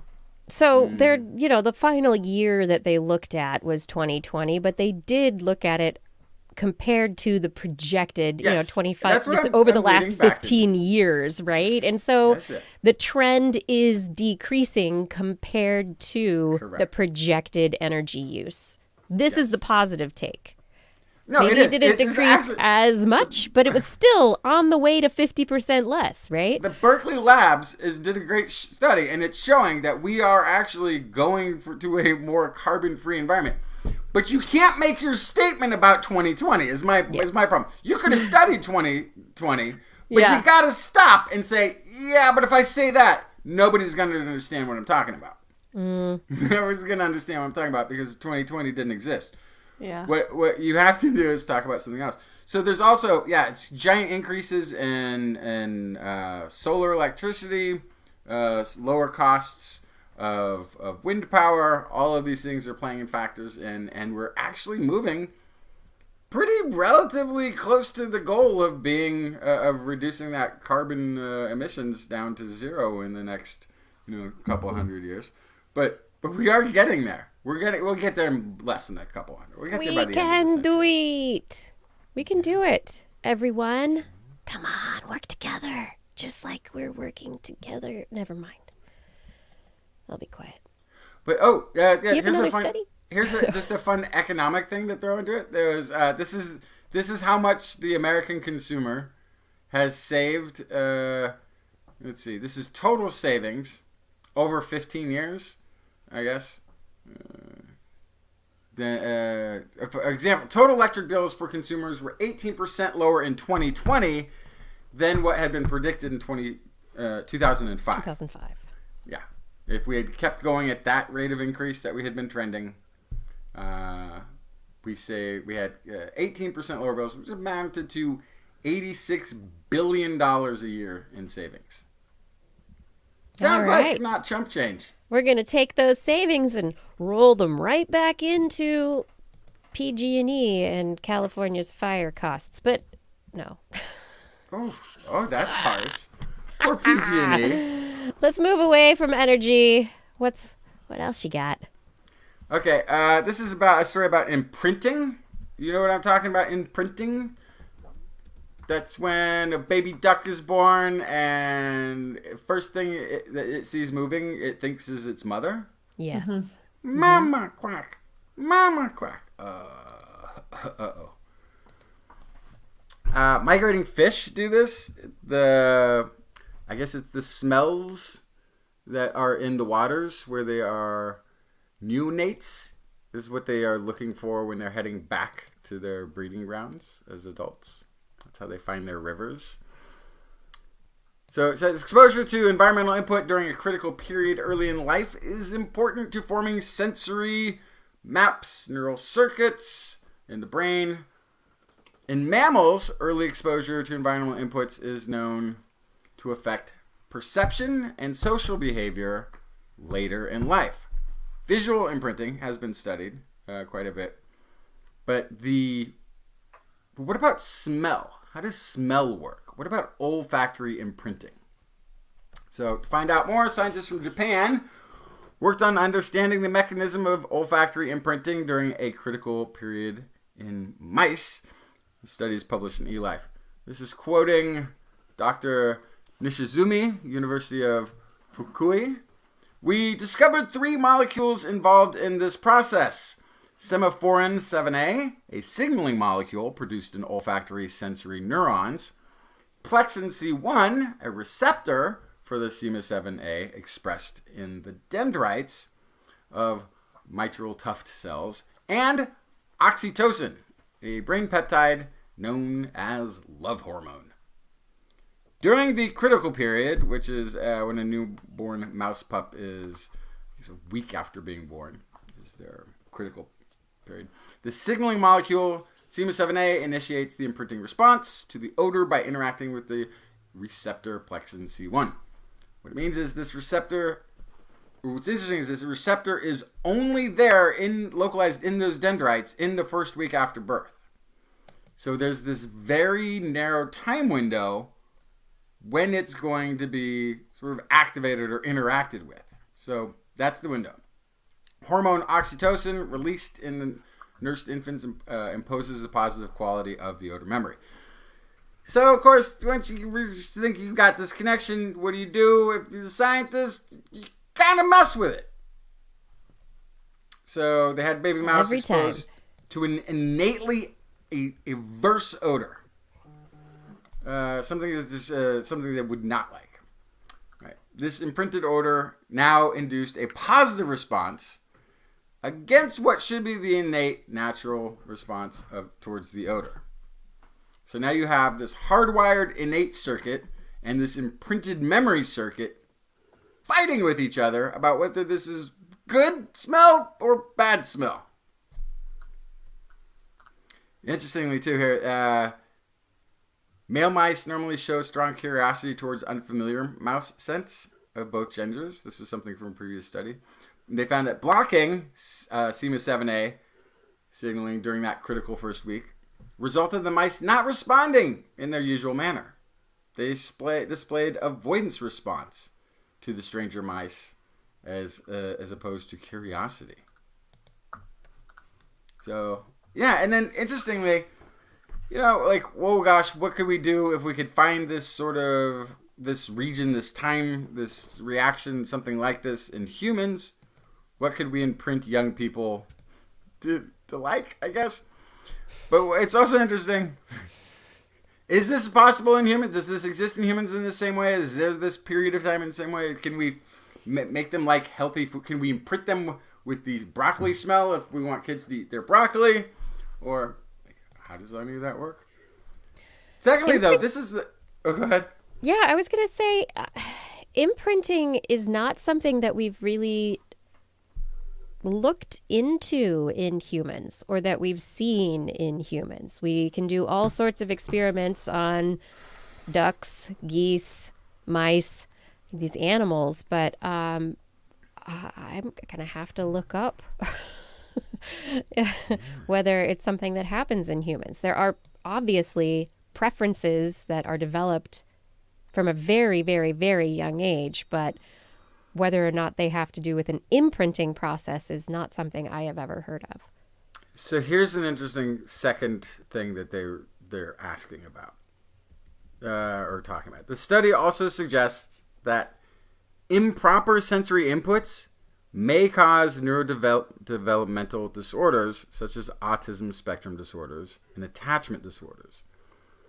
Oxytocin is widely used for treating ASD symptoms in adults. However, Dr. Nishizumi says, our study indicates that oxytocin treatment in early neonates is more effective than after the critical period in improving the impairment of social behavior. Thus, oxytocin treatment of infants will be helpful in preventing ASD and AD, which may open new therapeutic procedure or neurodevelopmental disorders.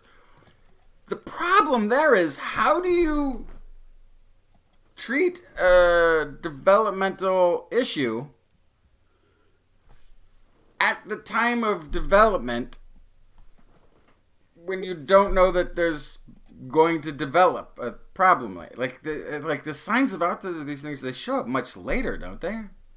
Yeah, they show up much later. Yeah. So, but I guess he's trying to say that. But if it maybe. is something that's genetic, if it's known, if you have a genetic predisposition in the family for autism, Don't give your babies oxytocin. But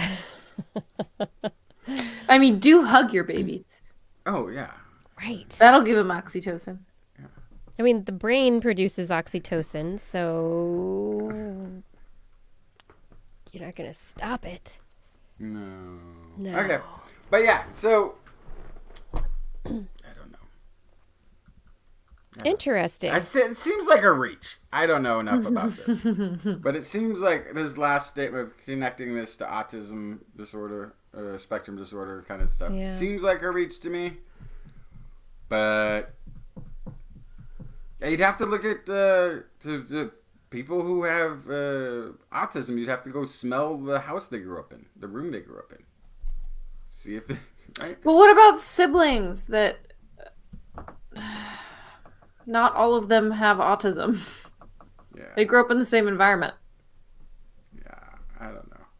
It's definitely it's this thing that has a genetic trait to it, so it doesn't necessarily mean it would run in a family, right? If I'm taking something, if he's connecting this with something that looks similar to that association of people avoidance or the spectrum disorders are. Maybe it's an inefficiency of one of these MEC3 mechanisms that he's discovered that's not allowing the oxytocin to do this imprinting at this point. And he's thinking, hey, maybe that's where all of this generates from.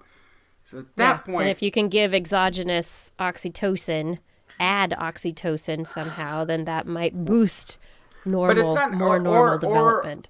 Right, or the one of those other the molecules that's doing that's part of that chain. It might not even be the oxytocin itself. The oxytocin might be available, but there's no way to connect it to these dendrites aren't getting the whatever the C1 whatever it was.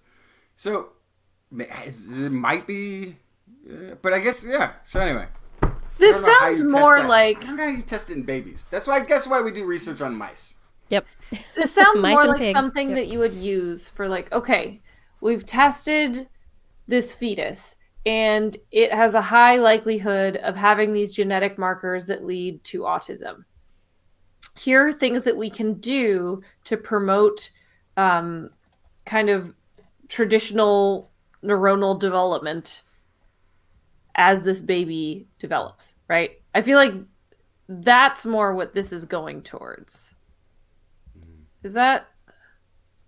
Yeah, I mean, it's just looking into how the sensory system is involved in creating patterns of behavior and neuronal development that will affect an animal for the rest of their lives that happen very early in development. And so if you can influence those, I mean, maybe it's olfaction, maybe it's vision, maybe it's sound, maybe it's touch, but perhaps, the addition of oxytocin could therapeutically be used to enhance neuronal development and sensory responses for individuals from a young age. And it is It's something still this is just hypothetical at this point. Oh, it is. But the thing that has got me kind of stuck on it is that it's a little bit arrogant of humans to think that such a few weeks or whatever it is in our early development can't possibly affect the outcomes of the rest of our lives. Right, but they do. But most other animals, as soon as they get to the planet, they are getting ready for one type of survival or another, and it's going to absolutely get them primed for what the world is going to be. Yep. As we see in these mice, whether or not you smell other mice, it can make you not be interested in other mice later, kind of a thing. So humans are going to be that way too. It's something that we're not immune to being animals. Nope. At this point. No, we are not. We haven't vaccinated that out of ourselves for sure. Continuing along this kind of interesting connections in the brain vein, I have a story about your face, man. My face? Your face. Your What's wrong face. with my face? Your face. Yep. Your face. It's just like your brain. No, it's not just like your brain. But researchers at Stanford University and KU Leuven in Belgium have identified, 76 genes that are linked in brain formation and facial formation. They took a look at a 472 regions in the genome that affect brain shape and compared them to genes involved in facial shape, found 76 that were previously shown to influence facial structure out of those 472. And we're able to start saying that the face and the brain are intertwined. And we've seen this in rare disease conditions, holoprosencephaly. The brain doesn't divide properly into two hemispheres, and there are also facial malformations that go along with the disease. But these researchers wanted to know, in the healthy condition, how are the face and the brain linked, and what genes could be responsible for those structural changes and developments. And they started looking at the genes, realizing, according to one of the researchers, Joanna Wisoka, who was involved in this study, that there's a lot of crosstalk occurring between the face and the brain during development, and it's got to be more complex than they realized. Surprisingly, some of these genes are only known to be expressed in the face and don't have any known role or expression in the brain. This implies that in addition to the brain influencing the facial shape, the face influences the brain structure. But this is not facial phrenology. Facial structure, you can't look at somebody's face and tell whether or not their brain works well. You can't tell how You well look like a smart fella. that brain works underneath the hood. That is not what's going on. Cognitive aspects of brain functioning are not involved in this. These are just larger scale structural elements, whorls and wrinkles, bulges.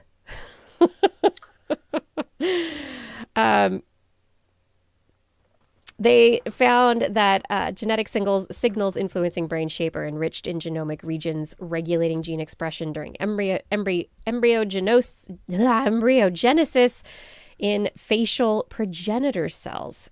And also, none of the shared genes are known to be associated with any cognitive, behavioral, and neuropsychiatric conditions like Alzheimer's disease.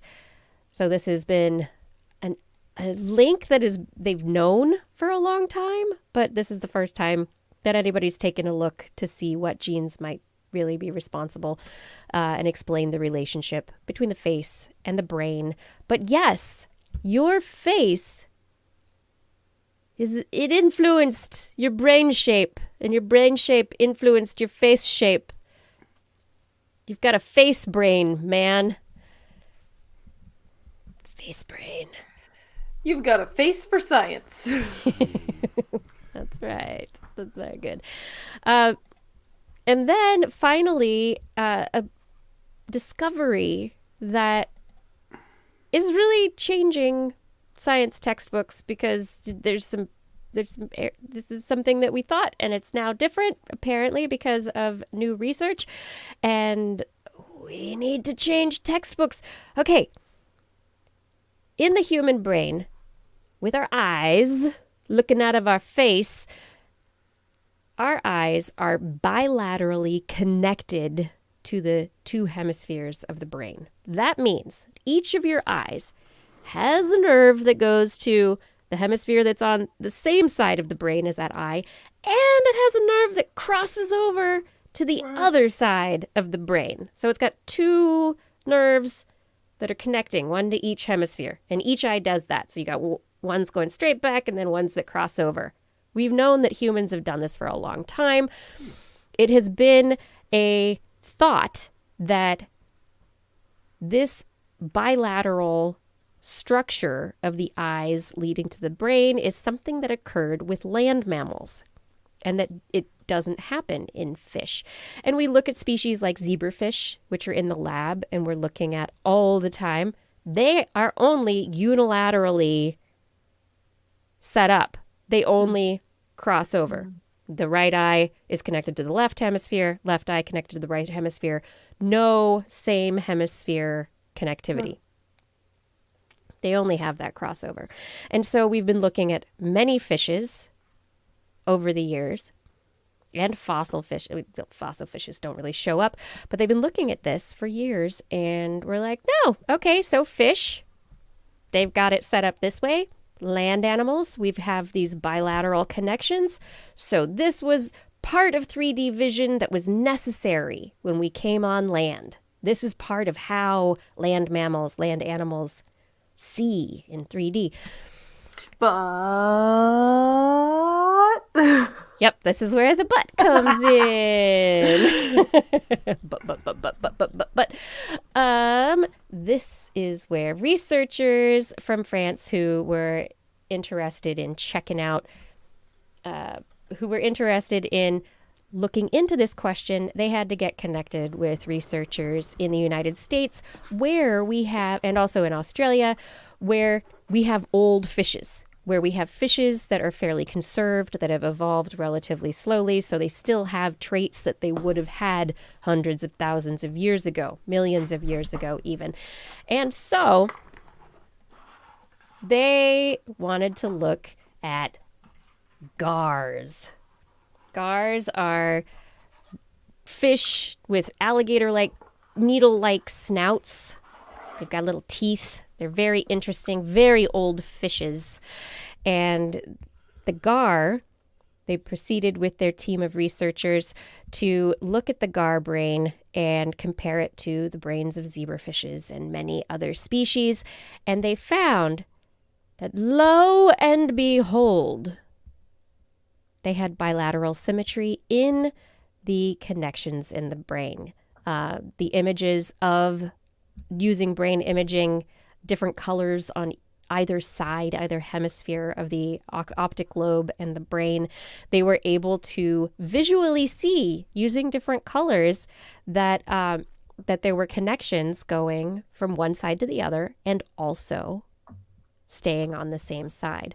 So this is the first evidence that very old fish did have this bilateral symmetry, and this is something that we really have gotten wrong, and that this bilateral symmetry is not necessarily the thing that made land mammal vision so amazing in 3D, that it was something that was necessary much earlier.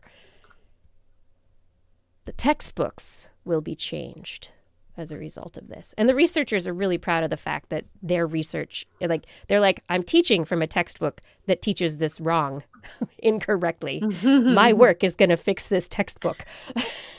That's very cool. Yeah. Yeah. So it's just very neat. Comparisons, when you're able to take a look at things, it's just so neat that we have these ideas about things that we've had for a long time because we've looked at stuff a particular way, and someone takes a new look and you go, oh, nope, we got that wrong. Time to rewrite the textbooks. Well, there's so many different ways that things could have gotten to where they are now. There's convergent evolution. Yes. There's a common ancestor, and then actually things lost certain traits. There's the fact that traits exist where we don't see them originally. They're kind of masked. There's all sorts of things. We're taking our best guess here because, for example, eyeballs and the neurons attached to them are soft and squishy and not well preserved in the fossil record. So, right. Yeah. There's so much guesswork involved trying to guess how things are connected and when they broke off, and it's amazing what work gets done on that and how much certainty we have. It's awesome, and I love it. But there also is a lot of kind of question marks that we just kind of had to fill in the dots, fill in the blanks. And when you're working with the Mad Libs, it doesn't tell you if you need a noun, a verb, or an adjective. You could be pretty far off from what was intended. Yeah, absolutely. Yeah. The researchers do go on to say that this is probably something that these what they call ipsilateral connections that were lost, the same side of the brain connections that were lost, they were ancestral and that they were lost in these modern teleost fishes. And that's wild. Like, why? Why would you they lose that? it? Yeah, why did they not lead it? I want to see anymore? Worse. I mean, is it hey, because hello, evolution. I want to see worse. Thank you. I mean, is it the position of the eyes on the heads of these animals? Is it the body shape? Is it some aspect of how these fish have structurally changed? What happened? Why? I don't know. You don't know. Textbooks changed. Dun, dun, dun. Fancy times in Fishland. If anybody has any questions about the show, or if you have any questions that you would like us to answer about COVID, or I don't know, your brother-in-law, I don't know, ask us questions. You can send me an email, Kirsten at thisweekinscience.com, and you can send Justin or Blair emails. You can also send us a message on our Facebook channel. Woo! Daily Tech News Show and This Week in Science crossover show coming up this Saturday. Oh, wow. That's April. soon. Yeah, it's soon. April 17th, 4 p.m. Pacific time. So make sure your calendars are marked if you want to watch it live. It will be streaming on all of our channels. It's going to be there. And it's going to be on the DTNS Twitch channel as well. It's going to be... Yeah. It's going to be on all of the internets. All of the internets. Wherever you like to watch DTNS or TWIS, it will be there. It should be there. Unless something goes very awry, which I hope it will not. It's going to be like watching both shows at the same time. Yeah. Yeah, but better. Ugh. Have we made it to the end of this show so we can start getting ready for that show? We have. Yeah, we've done it. We've done it. Yay! Thank you for listening, everyone. I hope you did enjoy the show. Thank you, co-hosts, for a great show. Shout outs to Fada for help with social media and show notes, Gord for manning the chat room, Identity4 for recording the show. Rachel, thank you so much for your assistance. And I would like to thank our Patreon sponsors for their amazing support of This Week in Science. Thank you to Carl Kornfeld, Jen Myronek, Melanie Stegman, Da Kramsta, Karen Tazi, Woody MS, Andre Bassett, Chris Wozniak, Dave Bunn, Vegard Shefstad, Hal Snyder, Jonathan Stylos, a.k.a. Don Stylo, John Scioli, Guillaume, John Lee, Ali Coffin, Gaurav Sharma, Shubru, Dalrin Hannon, Donald Mundus, Stephen Alberon, Daryl Myshak, Stu Pollock, Andrew Swanson, Fredus 104, Sky Luke, Paul Ronovich, Kevin Reardon, Noodles, Jack, Brian Carrington, Matt Bass, Joshua Fury, Shauna Nina Lamb, John McKee, Greg Riley, Mark Hessenflow, Gene Tellier, Steve Leesman, a.k.a. Zima, Ken Hayes, Howard Tan, Christopher Rappin, Dana Pearson, Richard, Brendan Minish, Johnny Gridley, Kevin Railsback, Flying Out, Christopher Dreyer, Mark Massaros, Artyom, Greg Briggs, John Atwood, Robert Coburn, Rudy Garcia, Dave Wilkinson, Rodney Lewis, Paul, Matt Sutter, Philip Shane, Kurt Larson, Craig Landon, Mountain Sloth, Jim Drapeau, Sarah Chavez, Sue Doster, Jason Olds, Dave Neighbor, Eric Knapp, E.O., Kevin Parachan, Aaron Luthen, Steve DeBell, Bob Calder, Marjorie, Paul Stanton, Paul Disney, Patrick Pecoraro, Tony Steele, Ulysses Adkins, Brian Condren, and Jason Roberts. Thank you for all of your support on Patreon. And if you are interested in supporting us on Patreon, please go to twis.org and click that Patreon button and choose your level of support. Whew. We'll be back on next week's show. Yeah, we'll be back Saturday, but then we'll be back again next Wednesday, 8 p.m. Pacific time, 5 a.m. Central European time. broadcasting live from our YouTube, Facebook channels, and from twis.org/live. Want to listen to us as a podcast? Just search for This Week in Science where podcasts are found. If you enjoyed the show, you can get your friends to subscribe as well. Yeah. For more information on anything you've heard here today, show notes and links to stories will be available on our website, www.twis.org. And you can also sign up for our newsletter. That's right. You can also contact us directly. Email Kirsten at kirsten@thisweekinscience.com.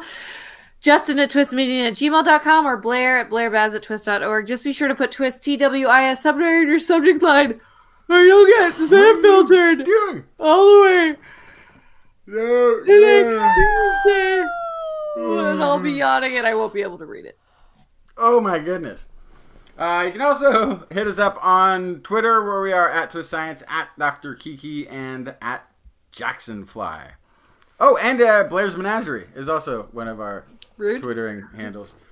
We love your feedback. If there's a topic you would like us to cover or address, a suggestion for an interview, a haiku that comes due in the night, please let us know. We'll be back here next week, and we hope you'll join us again for more great science news. And if you've learned anything from the show, remember, It's all in your head. This week in science. This week in science. This week in science. This week in science, it's the end of the world. So I'm setting up shop, got my banner unfurled. It says the scientist is in, I'm gonna sell my advice. Show them how to stop the robots with a simple device. I'll reverse global warming with a wave of my hand.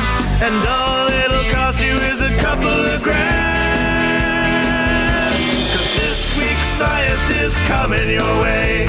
So everybody listen to what I say. I use the scientific method for all that it's worth. And I'll broadcast my opinion all over the earth. 'Cause it's This Week in Science. This Week in Science. This Week in Science. Science. Science. This Week in Science. This Week in Science. This Week in Science. Science. Science. Science. I've got one disclaimer and it shouldn't be news. That what I say may not represent your views. But I've done the calculations and I've got a plan. If you listen to the science you may just yet understand that we're not trying to threaten your philosophy. We're just trying to save the world from jeopardy. Jeopardy. And This Week in Science is coming your way. So everybody listen to everything we say. And if you use our method instead of rolling a die, we may rid the world of toxoplasma gondii.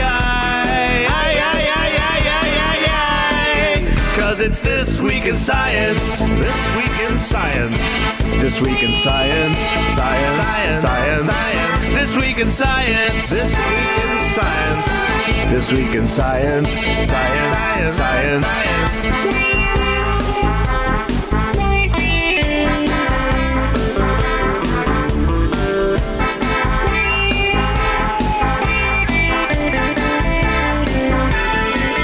Got a laundry list of items I want to address. From stopping global hunger to dredging Loch Ness. I'm trying to promote more rational thought. And I'll try to answer any question you've got.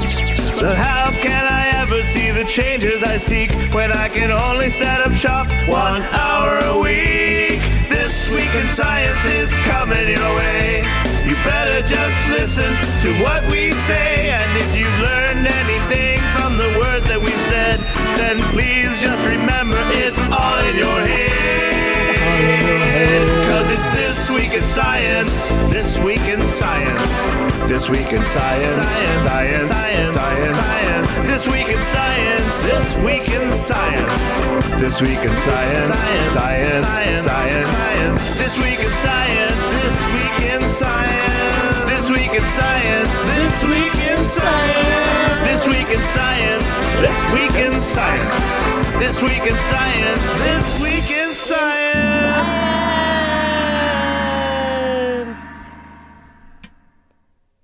Doop-be-doop. doo-be-doop-be-doop-be-doop. Blair has magic lights. She doesn't have a microphone anymore because it fell over, but now she has fancy lights, and that makes everything okay. I caught it. Good for you. I'll put it away. Why did Lighting your Orb. COVID shot hurt but not your flu shot? They didn't hit a nerve when they injected you for the flu? So I have Very they're very tiny needles. So they're tinier needles.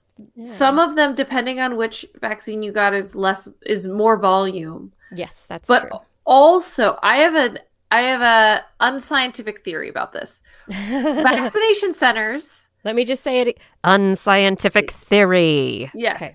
So vaccination sites, some of them have a lot of staff who giving inoculations is not the normal part of their everyday. They can do it. They are qualified to do it. They are perfectly capable of doing it, but they don't like work in a lab in a medical building normally. So that's some cases. Like I got my vaccine from a fireman. So perfectly qualified to do it, not his normal beat, right? So there's that. There's also the fact that they're doing it kind of all day, every day, ad nauseum. I just feel like there's a lot more room for them to do it in the not the best way possible. Because like if you're really careful, you know exactly where to place the shot, you do it a lot, then you can do it really well. It's kind of like how some people you get blood taken and you bruise everywhere, and sometimes you don't. It's all about the technique, right? So that's my whole unscientific theory about it, is that it's a technique problem because of the mass, the vaccination clinics working on mass. Yeah, the place I went, I actually asked the person giving the shot, how many shots do you think you've given during a pandemic? She's like, well, I've only actually had been assigned to this vaccination center for 9 days. But it's over 1,000 at this point. Because they were just doing so many. I never felt it. Like, the Band-Aid went on before, and I was still waiting for the shot. So Yeah, there's definitely a bit of time. How long? And the it needle takes. is a tiny one too. I mean, there's going to be shots that have, I don't know, different needles or bigger needles, or maybe it's been a while since I given a vaccine. No, they're pretty tiny needles for the flu vaccine, for the COVID vaccine. These are all pretty tiny. Yeah, so I think Tiny it's just needles. the Sometimes body's you hit a reaction. capillary. Sometimes you hit a nerve. Sometimes you know. Yeah. Oh, my whole Okay. arm, though, Technique. and Yeah. back is But it's sore. like what did it hurt? But I think the that's jab the- itself, or is it afterwards the when it starts? immunoreaction That's to the it act. is the Yeah, that's pain. the immune reaction. So I just got schooled Okay. on his way out the door. Brian was like, Thank you, Brian. yeah. So he was very sweet about it. I don't want to make it sound like he was like, you're so no. Okay. So he was trying to be helpful. So he said firefighters, EMTs give intermuscular shots all the time. So actually I'm Medics. medics. EMTs don't get EMTs don't give shots. Okay, go to work. No, all right. See, I'm using the wrong terminology here, even. But okay, so medics and firefighters give intermuscular shots all the time. Intramuscular. Yeah. So I am incorrect. Which I appreciate that chime in, because I don't want firefighters watching I was this saying, to be like, like, "What? even- I give these all the time." So, Even the pediatric nurse who gave me my shot last, or pediatric doctor, I don't know if I don't think the doctors are doing the volunteers. I think it's all nurses. But I was probably around at her 1,000th shot, having been at the center for 9 days. You know, I mean, unless you're the first person the person's ever tried on, but usually if you go to one of these centers where they're mass inoculating people, you're going to be fine. yeah, I think so. What Maybe the other good thing that he hands. just said is intermuscular shots. His understanding is that just intramuscular shots in general are going to be more likely to hurt because you're pushing fluid into a muscle. Yeah. And that's it. Yep.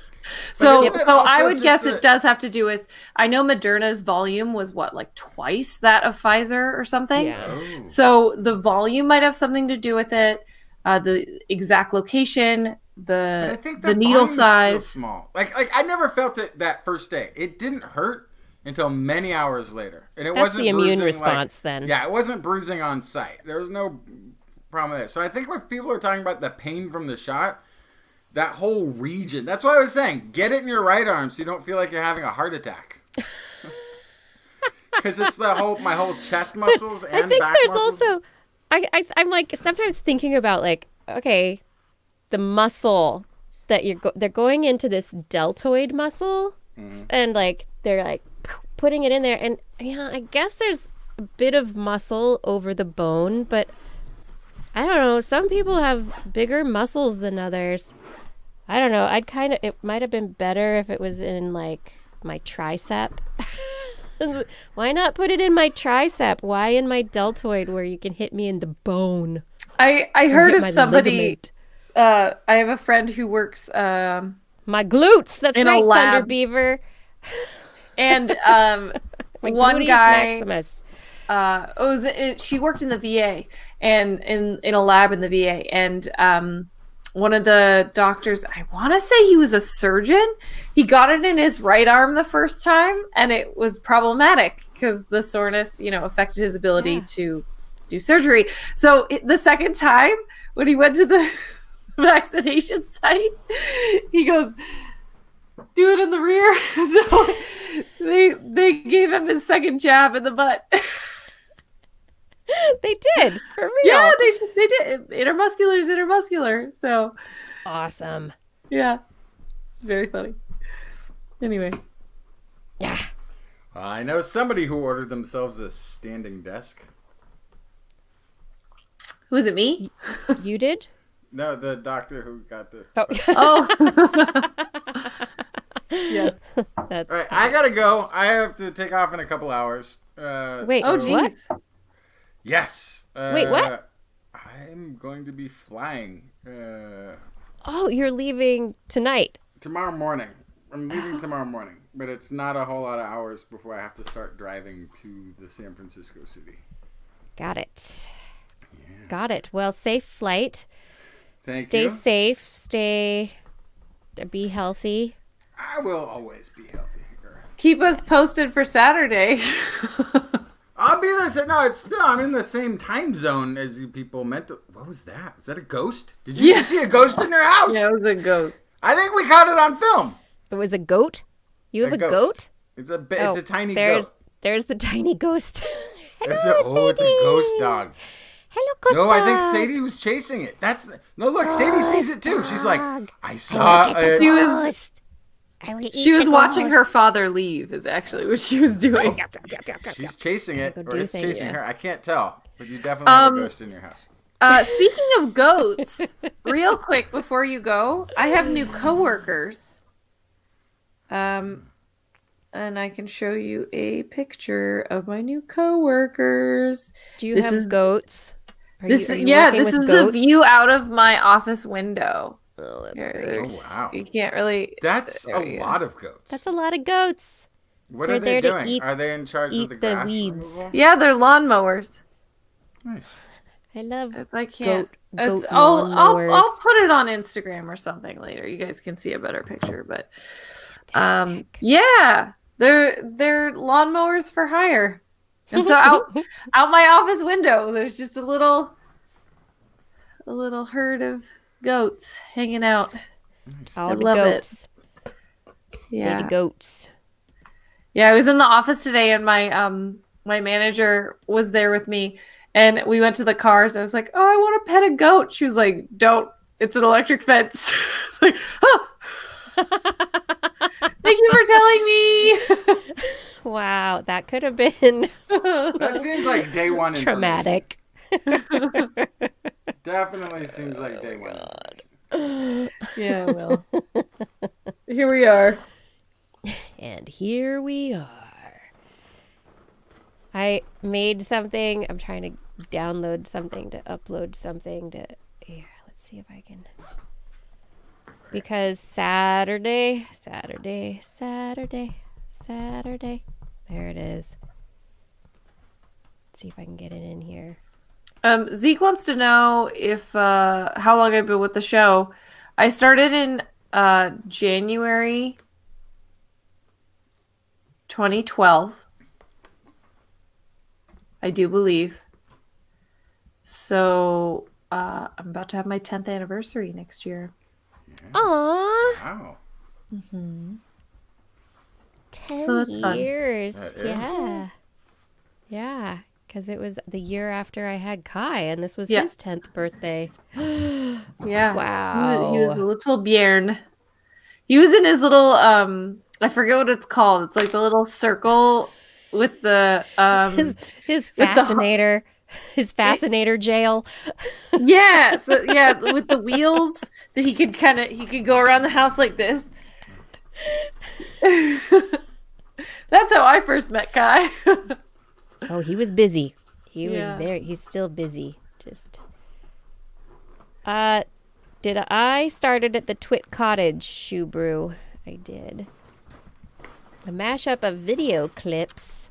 Cool. I made a lower third. Do you see the lower third I made Nice. for Saturday? So, but I think you need to clarify. You didn't start at the Twit Cottage. You Yeah, what are you existed talking prior to the Twit Cottage. Oh, I started Yeah, what are you talking TWIS. I started Yeah. TWIS in Davis at KDVS 90.3 FM, the college radio station in Davis with Ted Dunning. And then it was there for a very long time until I met Leo Laporte, and then I was dead. Yeah, and I was moving to San Francisco anyway. But actually, I think I was in. Yeah, things were changing, and then we were in, and then I worked with Leo for a while at the cottage with Twit, and then at the Brick House is the time when we started doing TWIS on Twit. That's where Justin and Blair came and broke the internet. Which we Must discussed we always be before. reminded? Yes. Always. You must Amazing night. always be reminded. But yeah, I remember Great when qualities in life. I do remember when we were just doing it as a radio show.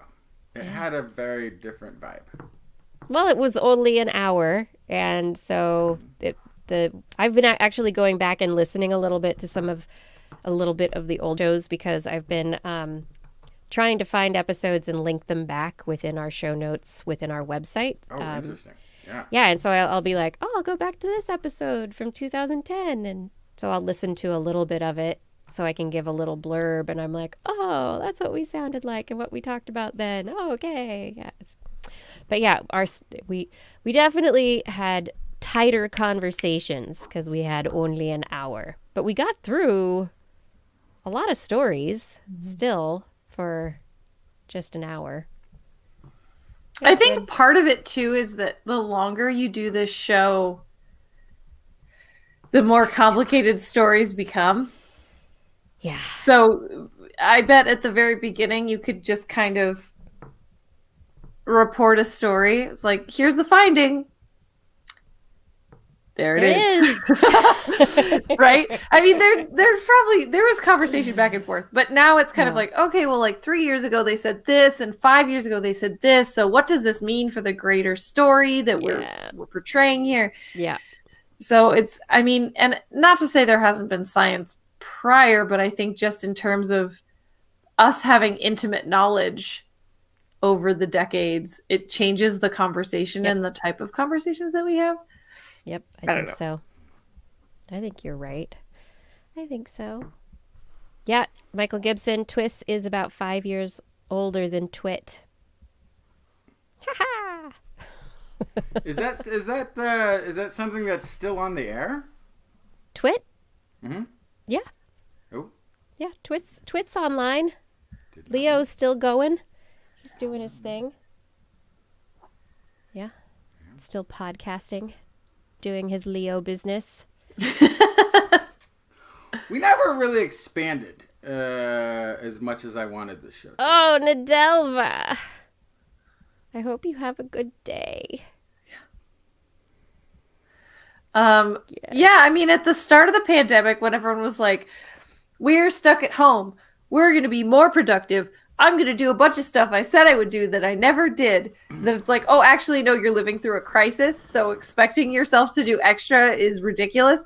I did, 3 Blair's Animal Corner shorts? Mm-hmm.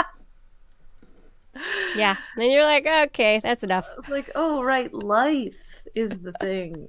And I'm still working. And also, I still have stuff going trying to on. get married, changing jobs, moving. It's like, oh, right. Yeah, there's a lot of obstacles to the show. And I'm saying at some point we need to just get them out of the way. Yeah. And focus, people. Focus.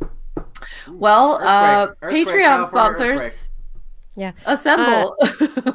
Assemble. Shubrew. No, not who, but who, Noodles. Saying you missed some of the personalities at TWIT. Yes. Well, this Saturday, Tom Merritt and Sarah Lane, both past TWIT employees, also DTNS hosts. Roger Chang. I think Roger was just revision 3 though, and then an old school tech reporting back in the days. Let's see, who else would be? I think Jason Howell is still doing stuff. And then Becky Worley, you'll see her on television. I think she's on ABC reporting technology. You will miss it. No, you might miss it live, Noodles, but it will be recorded. So you can watch it if you want. So this show, wait, are you saying that this show we're doing can also be seen other than at the time that we do it? Yes. So why don't we do it earlier in the day when we can have a cup of coffee that's not going to ruin our night's sleep? We can be awake for it. I Blair have has a day job. See, Blair, there's one more obstacle. You're just holding this us has all been back. This has been a great time. Get yourself to Denmark, Justin, and then I gotta you can go. have that. Then gotta- you can have that cup of coffee in the Yeah. morning. That's Yeah. the whole reason. I'm going for that, and I need to get a haircut. And that's the only place. Time for a haircut. I got many hair. I get haircuts. All right, everybody. We do have this.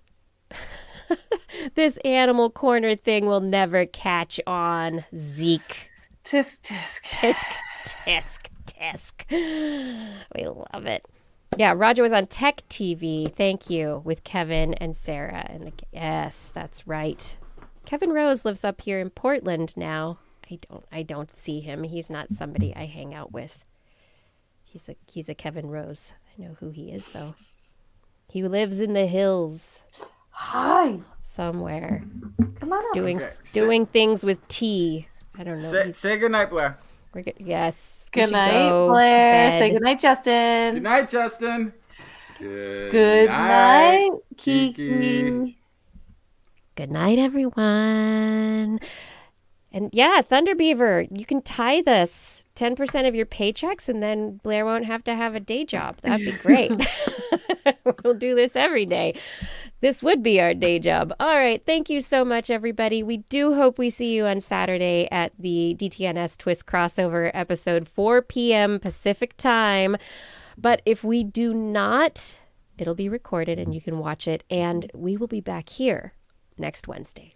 But you have to show see up you because then. I have a side bet. I don't know if we have I have a side bet that You have a more side of bet. our people will show up than their people. So you need to show up. Otherwise, I lose a humiliating, excruciating side bet. Yeah, we need you. We need you, people. We need you. I know it's Saturday, but we need you. Okay. Good night, everybody. Thanks, everyone. Have a good night. Bye.